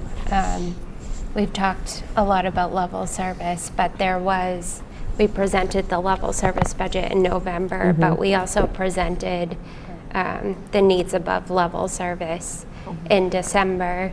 And I think it's really important for the community and people just to understand that just because a need isn't funded from year to year doesn't mean that need It's not any. Right. goes away. Right. And so those needs still exist. And I think through this process, when we say, okay, this is the number of level service, but we're not going to stop there. We're Right. going to look and we're going to say, are there efficiencies? Yeah. Are there changes that we can make? Are there savings due to attrition and turnover and all of these different things? And but we do have these needs. And Right. so we're trying to be mindful of the fact that we know that the town doesn't have unlimited resources and that we have demographics across the board that we need to be very mindful of. But we also need to move forward as a district. And so we're trying to do that kind of within the financial constraints of it's 9.44%, but this is what it gets us. Yes. It gets us an ELA curriculum, and it also will allow us to have the staff that makes these buildings run every single day, and they can continue to do so. Yep. And I think- support the students. And that argument is very strong because, again, when you're going in with level service, right? And obviously we're getting ahead. You guys still have to kind of look through Right. what those efficiencies are, right? That don't impact positions. But I think if you do that, then you're asking people to support an override. They still feel like they're getting something, So- right? Even for level service. I just want to make sure I'm understanding what we're saying here in terms of, I think the direction where we're leaning is to keep the ask at 9.5. Yes. 6.4 for the schools. 6.4. 9.5. Yeah, is- no, Yeah. 6.4. People, No, sometimes I people guess- say the yes, schools a ask for little 9.5. Yeah, that's what I meant No. to say, yeah, exactly. 9.4%, To but keep it, nine- yes, Yeah, but yes. that's the To key. keep it at that level. Mm-hmm. But then what we're coming back with is the combination of what we were calling the level plus needs. Well, not that plus all gets us needs, to. Plus all needs, No, but not you're all the giving- needs, These not ones the we all the needs, presented these tonight. particular priority needs, the top priority needs. Yes. So that we're, in terms of what you're then going to where you're going to try to find savings, or what you're trying to find of savings is 400,000. Yes. Is that right? Yes. Am I following the conversation? Yes. You got it. And then, so that sounds like where this group That's is right. at tonight. And we've also been able to signal here that if the select board, in its deliberations as it continues toward the number, finds itself unable to agree on the 9.5 for the town, Yep. there is obviously then work that would need to be done to identify further reductions that would Right. contribute. That we've done. And you have Yeah. begun, you've done that work. Right. It would just be about taking that the next step to make that like real and Yep. So I think, That's helpful. Yeah. yeah, my recommendation is just to go with that new level service request that, you know, everybody feels like they're, not much is changing from last year, but you're getting something more. So Do it's, you want to call it level plus? I don't know if level plus, because we're not increasing the number above. I worry plus is like, oh, we're actually asking for more. I think think of- level service sounds. I guess the one thing I Level don't service budget. disagree on is just the point on like no position impacts. Again, I think positions are really impactful, and like they're, as I said, people behind them. I really defer to Yes. y'all though. Yeah, Like yeah, there could be Yeah. some just roles, position, comment, as I think you were saying, like that you could combine them, redeploy them in certain ways. Yep. And so again, maybe that is part of this, is not just programmatic cuts, and programmatic cuts can be just as impactful as positional cuts. So like there's a mix. So and then you tell us, like, if that's not possible, like, we should definitely have that conversation before, you know, I don't want it to feel like, oh my gosh, like, I can't find any inefficiencies, like, you know, and then we're still like at 9.5, you know, so if that's something that we need to discuss and get on the same page, I think that's important to do. So, I mean, keep us in the conversation about it. And we also don't want to make cuts that we would then have to turn around next year and say, ask.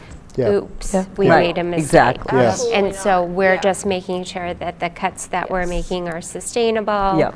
that they will be something that we can operationalize. yeah. So, yeah, definitely all things that we've been talking about, considering, kind of making sure that that's part of this process too. So I think this has been a good discussion. We're not going to vote on anything tonight. Next week, I think remains our vote. I think that for select board members watching this discussion, or who, you know, get a synopsis, like, I feel like grateful to you all for the conversation, because I think it has provided direction that can support them in, you know, taking their next step, and we're just walking along this path together. We're trying to get where we need to get. So We're compromising. this is a good next step on our part here, and it has brought further clarity to the process, definitely. And next week, we'll be able to look at this revised level service budget as we've discussed here in further detail, such that we'll be able to vote to approve it, right? Is where we're still trying to get. So are we presenting to select board? If they're making a decision on a number on Tuesday, how does that work? I don't know, but we will ask. I think you know, this is something to understand from Nick, you know, from the, like, we can follow up there tomorrow, and they can understand kind of where we are right here now, and then see what they think makes most sense for their process. But, and I have not heard anything concrete actually about like what their process is going forward, so. I think, Obviously, we, again- since the last time we met, the decision was taken that the vote is taking place April 29th. So with that, we have, like, they are needing to move toward a decision, obviously. Yeah.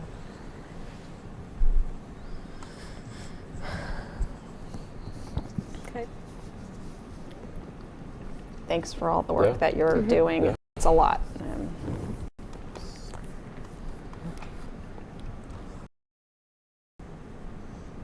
FY25.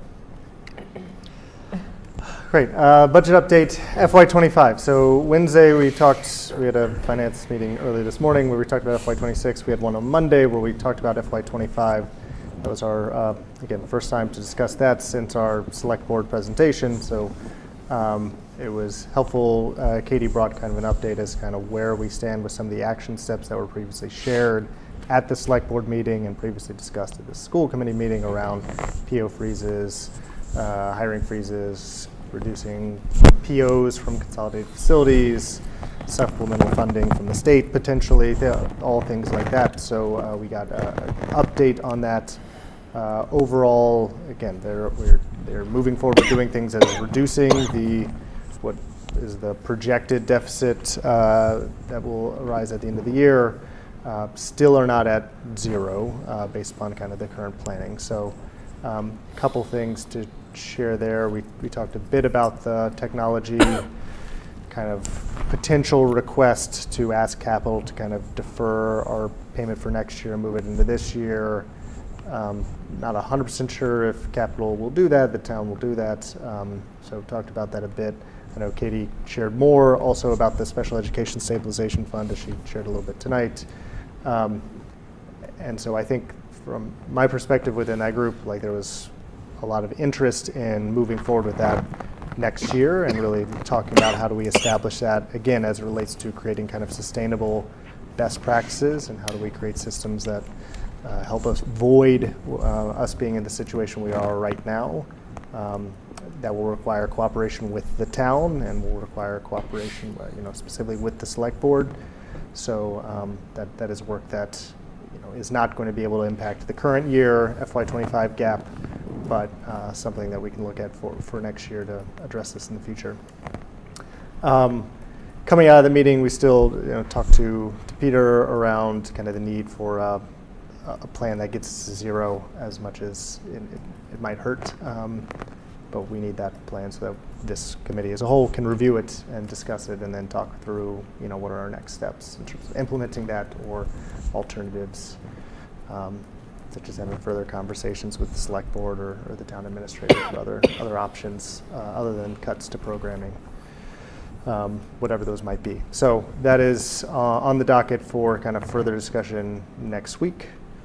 Another thing we started talking about, we are continuing to talk about, is just the ways in which we are already, Katie and the district team are already implementing kind of additional processes to kind of fix some of the systemic issues that have led us to this point, led us to the point last year and the point this year where we have kind of a projected deficit. Katie shared that she's already started putting together kind of a write-up of. She has shared some of the best practices here and at Finance Committee and at public spaces. But the idea of putting something really more formally together to share with the public, to put on the website with all the other resources, just make that more clear for folks as folks are reaching out asking, what are you doing to make this more, ensure this isn't going to happen in the future. She's doing that in terms of the internal things, systems and checks and balances. I think we still have more work to do within that conversation too, and Amanda, kindly enough, kind of has started reaching out to other school committees to see if there are additional resources related to our own practices, right? And maybe this is something that goes, it's more a governance conversation, but just like what are the other things that we could be doing, should be doing in terms of asking and supporting the district and communicating with the public about these things to make folks understand. I think it is more and more every day, there continue to be more reports about towns, about school districts that are in worse situations than we are. North Andover just had an article come out about the potential need to close down a school in order to address budget gap within the current year. And we see Brookline has gaps even after passing an override 2 years ago. And so it is hard all around, which maybe makes us feel slightly better, but obviously doesn't solve the issue and the impact to our staff and students within the current fiscal year. But it's a problem we are still needing to work to solve. So I think that's the update, but please, anything else I missed? Good job. And I do appreciate, like, you pointing out those other districts, because I think what we are doing now and going to continue to do, moving forward, is making sure that we don't end up in those situations, right? Like where they talked about an override 2 years ago in Brookline, and they're in this mess now, and they do an audit and do all of those things. So I think I'm glad that we're kind of looking, I know it's a very short runway, but I'm glad we're looking at all of this right now so that we're kind of planning for the future too, instead of just getting through today, and which is what we've always done. So we really appreciate, in terms of like, Katie, you're kind of looking into the future in terms of like years down, like how does this set us up? And Peter, obviously, just, from your system standpoint, like all the things that you are doing, to kind of, streamline things for us. I think this is where hopefully with all of these processes, and when we talk about improving our process and how we can support you, I think this is where all the pieces come together, and we can kind of put good practices in place for, the school committee to continue to do the work they do. So. Yeah, I think also, I know you brought up the Brookline piece, and I think it's important to note, like, the differences in our situation, and that too, I think the point you're making of, like, my understanding of the Brookline, I don't want to cast aspersions, but is like real, more deeper financial issues around misappropriation of resources around special education funding that wasn't going to that and instead was being spent elsewhere, and students were denied services and all.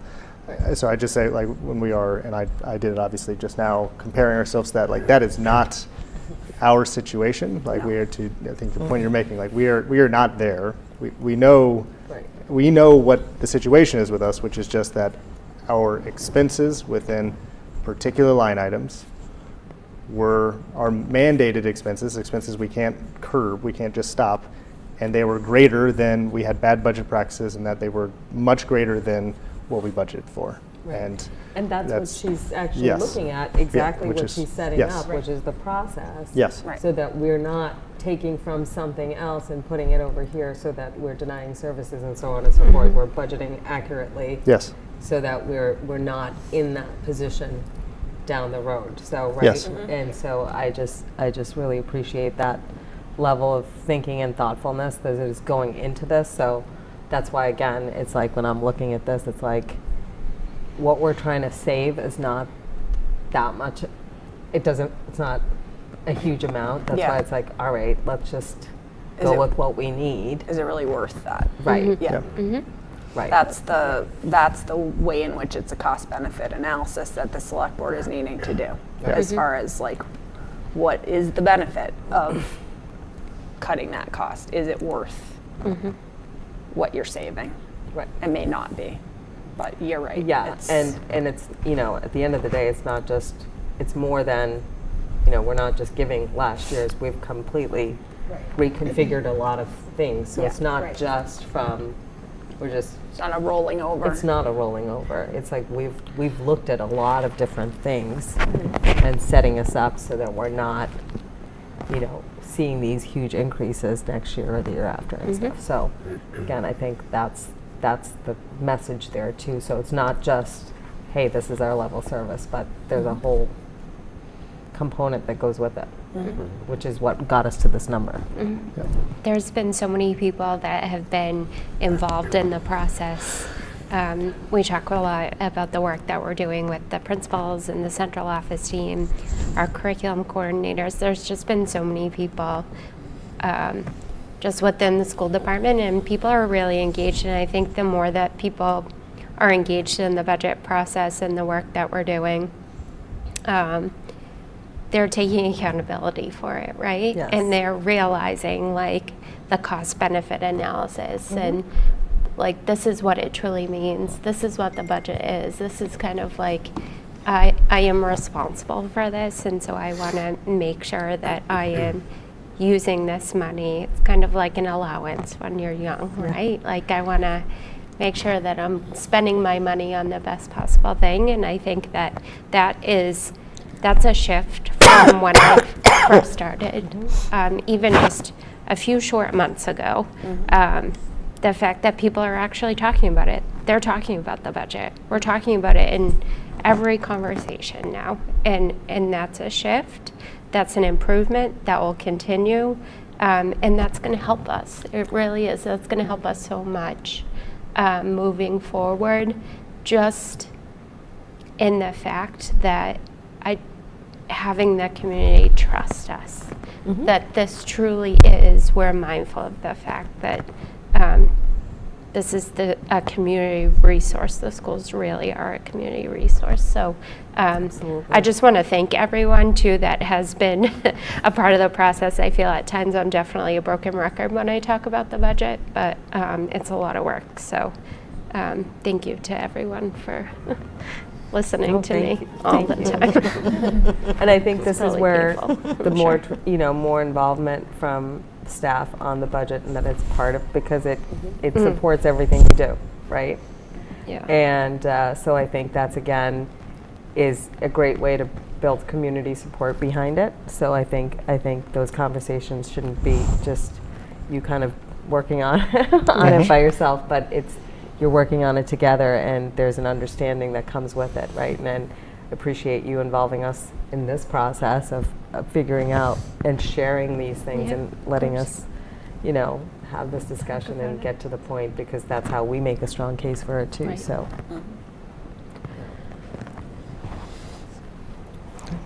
The girls team won. All right.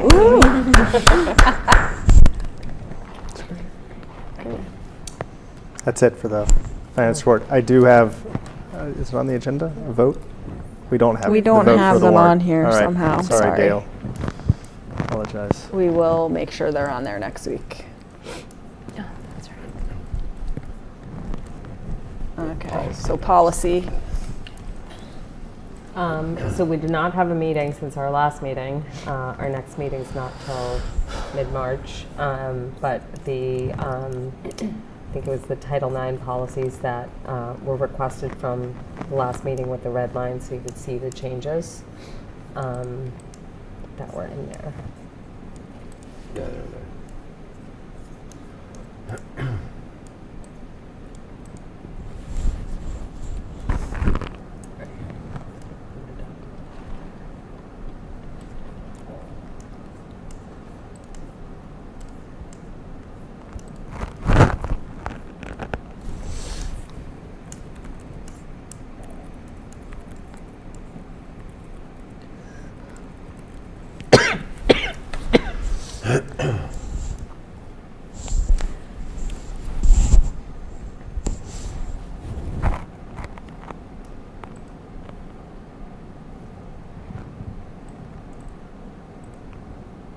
And these are the versions we've received from legal counsel and MASC regarding just the implications of the recent changes to Title IX that necessitate certain language changes in policy. So So is this, did this come from the language, the red line language? Did that come from them? Did it come from legal? Did it come from? The red line is our previous. I mean, the new, Yeah, that the comes recommendation. MASC. Okay. Probably got that.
We also just, for your kind of knowledge about what we're doing internally, so we did talk about the policies, and I shared a brief from MASS on things that administrators need to be thinking about again, because we are reverting back with this. So if someone's been an administrator for a long time, they've gone through a number of different changes on Title IX.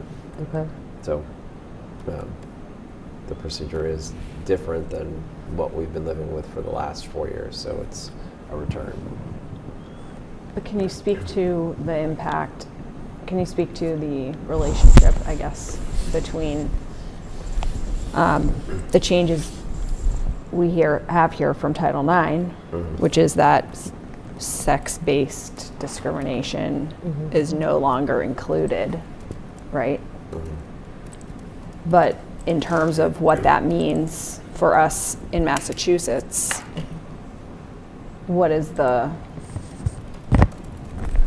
Well, it's a federal, so it's not in Massachusetts. It's No, I know, but the upshot is that you are still protected against sex-based discrimination by state schools. law Yeah, in Massachusetts. Yeah, for sure.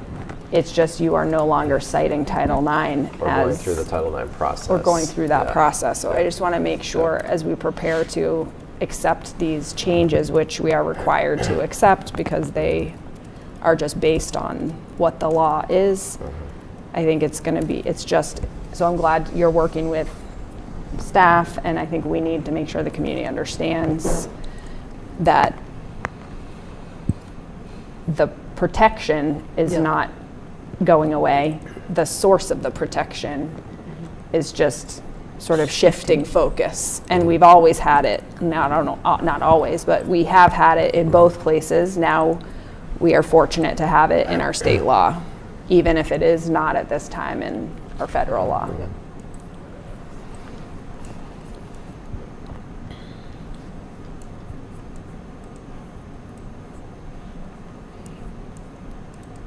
Yeah, and I think it's important for the community to know that. Yeah. Exactly. You know, further, and for, Yeah. you know, obviously, just folks who are advising and talking to students to know that those protections are still there. I think that's great. And I think that's one of the things I really value about Massachusetts as a whole is like every communication we get relative to some of the federal changes that are happening, there's always, and I've shared some of that information with you all, right? Yeah. Relative to immigration and Yep. the other issues. There's always kind of a doubling down on what we value in the state, which I think is important and very helpful. Do we have any other policies that outside of Title IX that protect or address sex-based bullying, harassment? Like, is that listed anywhere else, just within student code of conduct or within other? Again, given it wouldn't be a Title IX investigation, which has again very clear processes and procedures, as you're saying, Lizzie. Like, wouldn't be under that, but just knowing, is there a different policy that folks who are concerned about their protections within the school would look to, and that we would direct them to, and that And in our handbooks as well. it's in the Yeah. So it'd be dealt with less as like the legally required Title IX process, but more from the standpoint of the general school, discipline kind of investigation supports that happen for any number of reasons. Is that accurate to say? Yeah, I'm just looking right now. Right. So JICFB is bullying prevention. JICFA, hazing. As I said, our handbooks articulate a lot of this as well. So we have like more than enough direction for any kind of incident where any form of harassment or bullying. It is one of the systems areas we're working on too, in terms of formalizing documentation and processes and things like that. It kind of can be common for, principal's been around for 10 years and does that, they know what the policy is, but they do it this way. And so we're working to make sure that we are kind of like district-wide have a singular way that we're approaching that. And Danielle Wetmore is leading that work. Yeah, it's very clearly in GI CFP. Yeah. Thank you.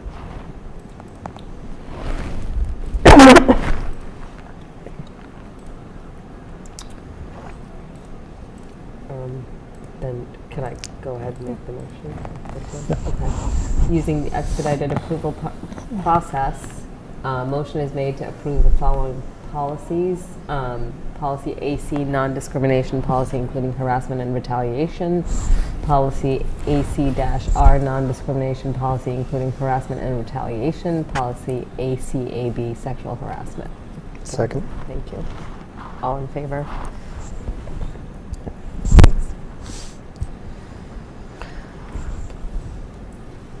Thank you. So we had a bullet under here on MIAA guidance update related. Is that something you have any update on? I don't have any new updates on that. Okay.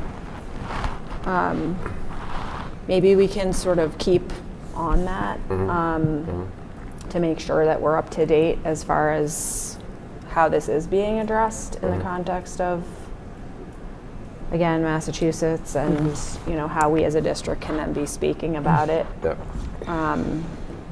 As regards to, like, I remember we had a speaker come and speak to us about this a couple of meetings ago. We can put it on our agenda for next week. Okay, that would be good. And so after that, I think we just make it to approval of minutes. Yep. And we have 2 sets of minutes in our folder. So give people a minute to look over those.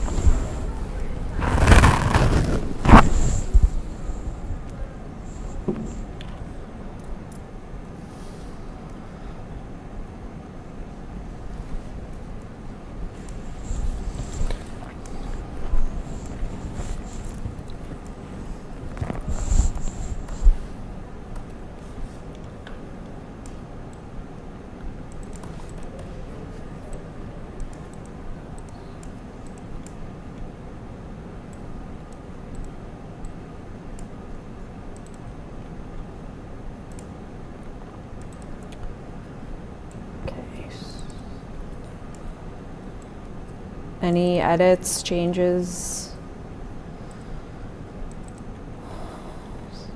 A couple of intense meetings to relive through the minutes. At least we're on track to end earlier tonight.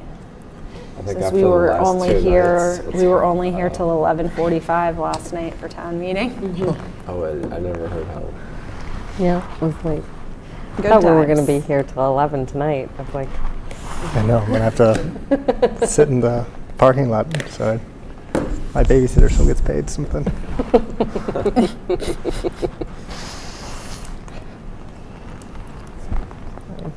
it's a long one. I can make a motion. Are we ready? Okay, Make a go motion. for it. I'll make a motion to approve the minutes of the January 22nd, 2025 Milton School Committee meeting and the February 5th, 2025 Milton School Committee meeting. Second. All in All in favor? favor? Sorry, let's forget that part. Okay. So for next agenda, here on my phone, I can't access my calendar. I'm just gonna, I know we have our budget hearing beginning at 6:30. So 6:30 p.m. in here begins the budget hearing, which is our annual opportunity as required to hear from the community about their, about the budget. So that will happen. And then followed by our regular meeting. So So I just have a quick question on Yeah. that. So if select board comes up with a number that doesn't align with our new needs-based or level service budget, do we update it for the budget hearing, or how does that work? Because it's the day after. We're not I was going to just have, curious. I mean, that's kind of why I was asking before, was we're not going to have enough time. Yeah, Right. I don't think we can have the budget. I just don't think, I don't know if we I'm can. we're not going to see that, we're not going to see it Yeah. if something changes until Yeah. I don't know just if thought it we makes had talked sense. I think- about the next meeting. the Yeah. 19th. for the Yeah. budget hearing, Yeah. Yeah, because of Doesn't make everything any that's going sense. on. I don't know if that's, well, we can, we had to post it. It had to be posted in the Milton Times. It's like a whole procedure for Oh, how you sorry. have to notice that meeting of the hearing. So like it was already posted for happening March 5th. We have a meeting Wednesday morning, don't we? Finance. We do. But that's not enough not enough time time, to no, for update But whatever quite the honestly, outcome is. it's not a totally sure thing that the select board is necessarily going to vote on their number next week. I mean, I think that's, We gotta have a number. we have an indication that that is an intent, but I think Yeah. I think we need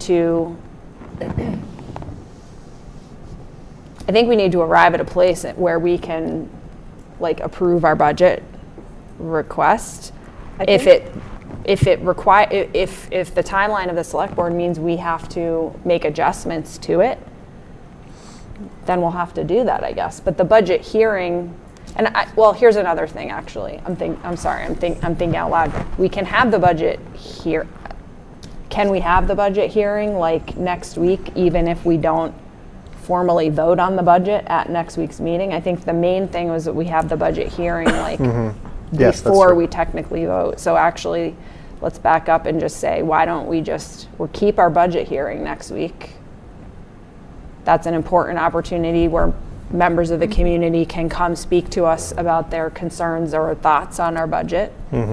Do we present the budget? Like, how do we get like that, again, how we arrived to this new level service So budget? Like what, because I think there needs to be some context because that number has been out there, but what's different now needs to be explained before people come in yeah, and raise concerns, because I think there's a disconnect. that's a good point. And I will just say, I mean, I guess we could use if we cross-post the finance committee meeting in the morning, we could go over the numbers. And we could present that. Yeah. So according to Mass General Law, because it's, the budget hearing is in it's accordance just something we're to doing. Yeah, it's required. Mass General Law, it just says that prior to such public hearing, the committee shall make available to the public at least one copy of said proposed budget for a time period of not less than 48 hours, either at the office of the superintendent, at schools, or at a place so designated. And so we do have the level service budget and the needs-based budget. Those have been Yeah. posted publicly for Months. I think a period of time. And so I think ultimately, I know that the underlying detail may change, and the select board may come back with a different number, but if we are hopefully at the point where we're still talking about that same overall level service budget number, then that number has been publicly posted kind of for a period of time. So I think at least the posting kind of, But we would probably be talking about the slightly altered. Yes. kind of like the underlying Yeah, yeah. detail. Absolutely. So are we presenting the budget before comments? Like, how does it, like, I don't remember anyone. I don't didn't think last time. that's not what Yeah, no, I was going to say, that's not what we did last we've year. not done that in the past, and I It's don't just- think that's there was the no comment last year, expectation. though. There I was no think comments last year, I don't remember. yeah, it's a Yeah, public. nobody It's an came. extended.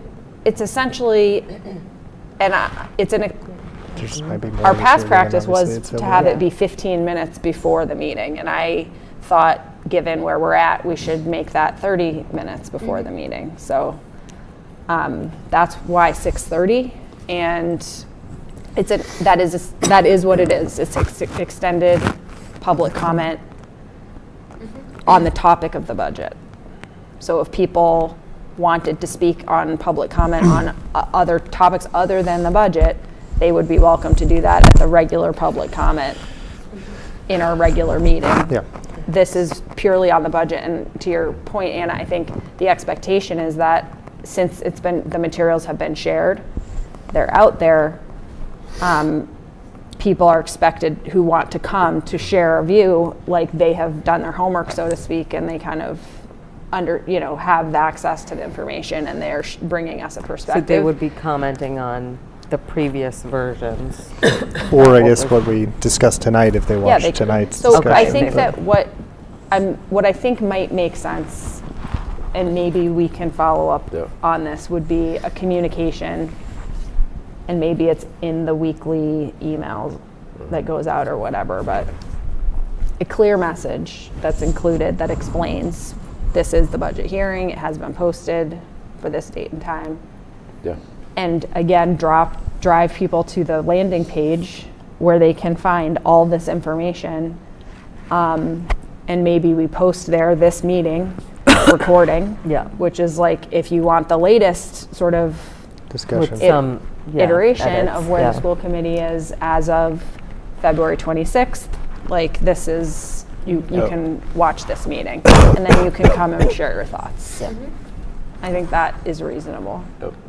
And then in the course of our meeting, based on finance in the morning, and Select board. then whatever you all are bringing us as the follow-up to tonight's discussion, we can go from there.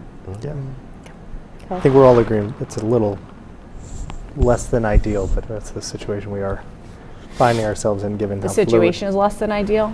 Yeah, just given, I mean, it'd be great to have a more firm Yeah. budget to Well- discuss next week, but we're not there because the situation's so fluid, and that's not, not your fault. I mean, We're- not anybody. It's we're just- all- Yeah, We're we fine. will, and hopefully the yep. public, I guess what I'm saying, hopefully that is watch it. understandable, and that they are coming in Yep. with that understanding of like we are in a fluid situation, trying to do what we can. Yep. Is there a response, or is it just comments?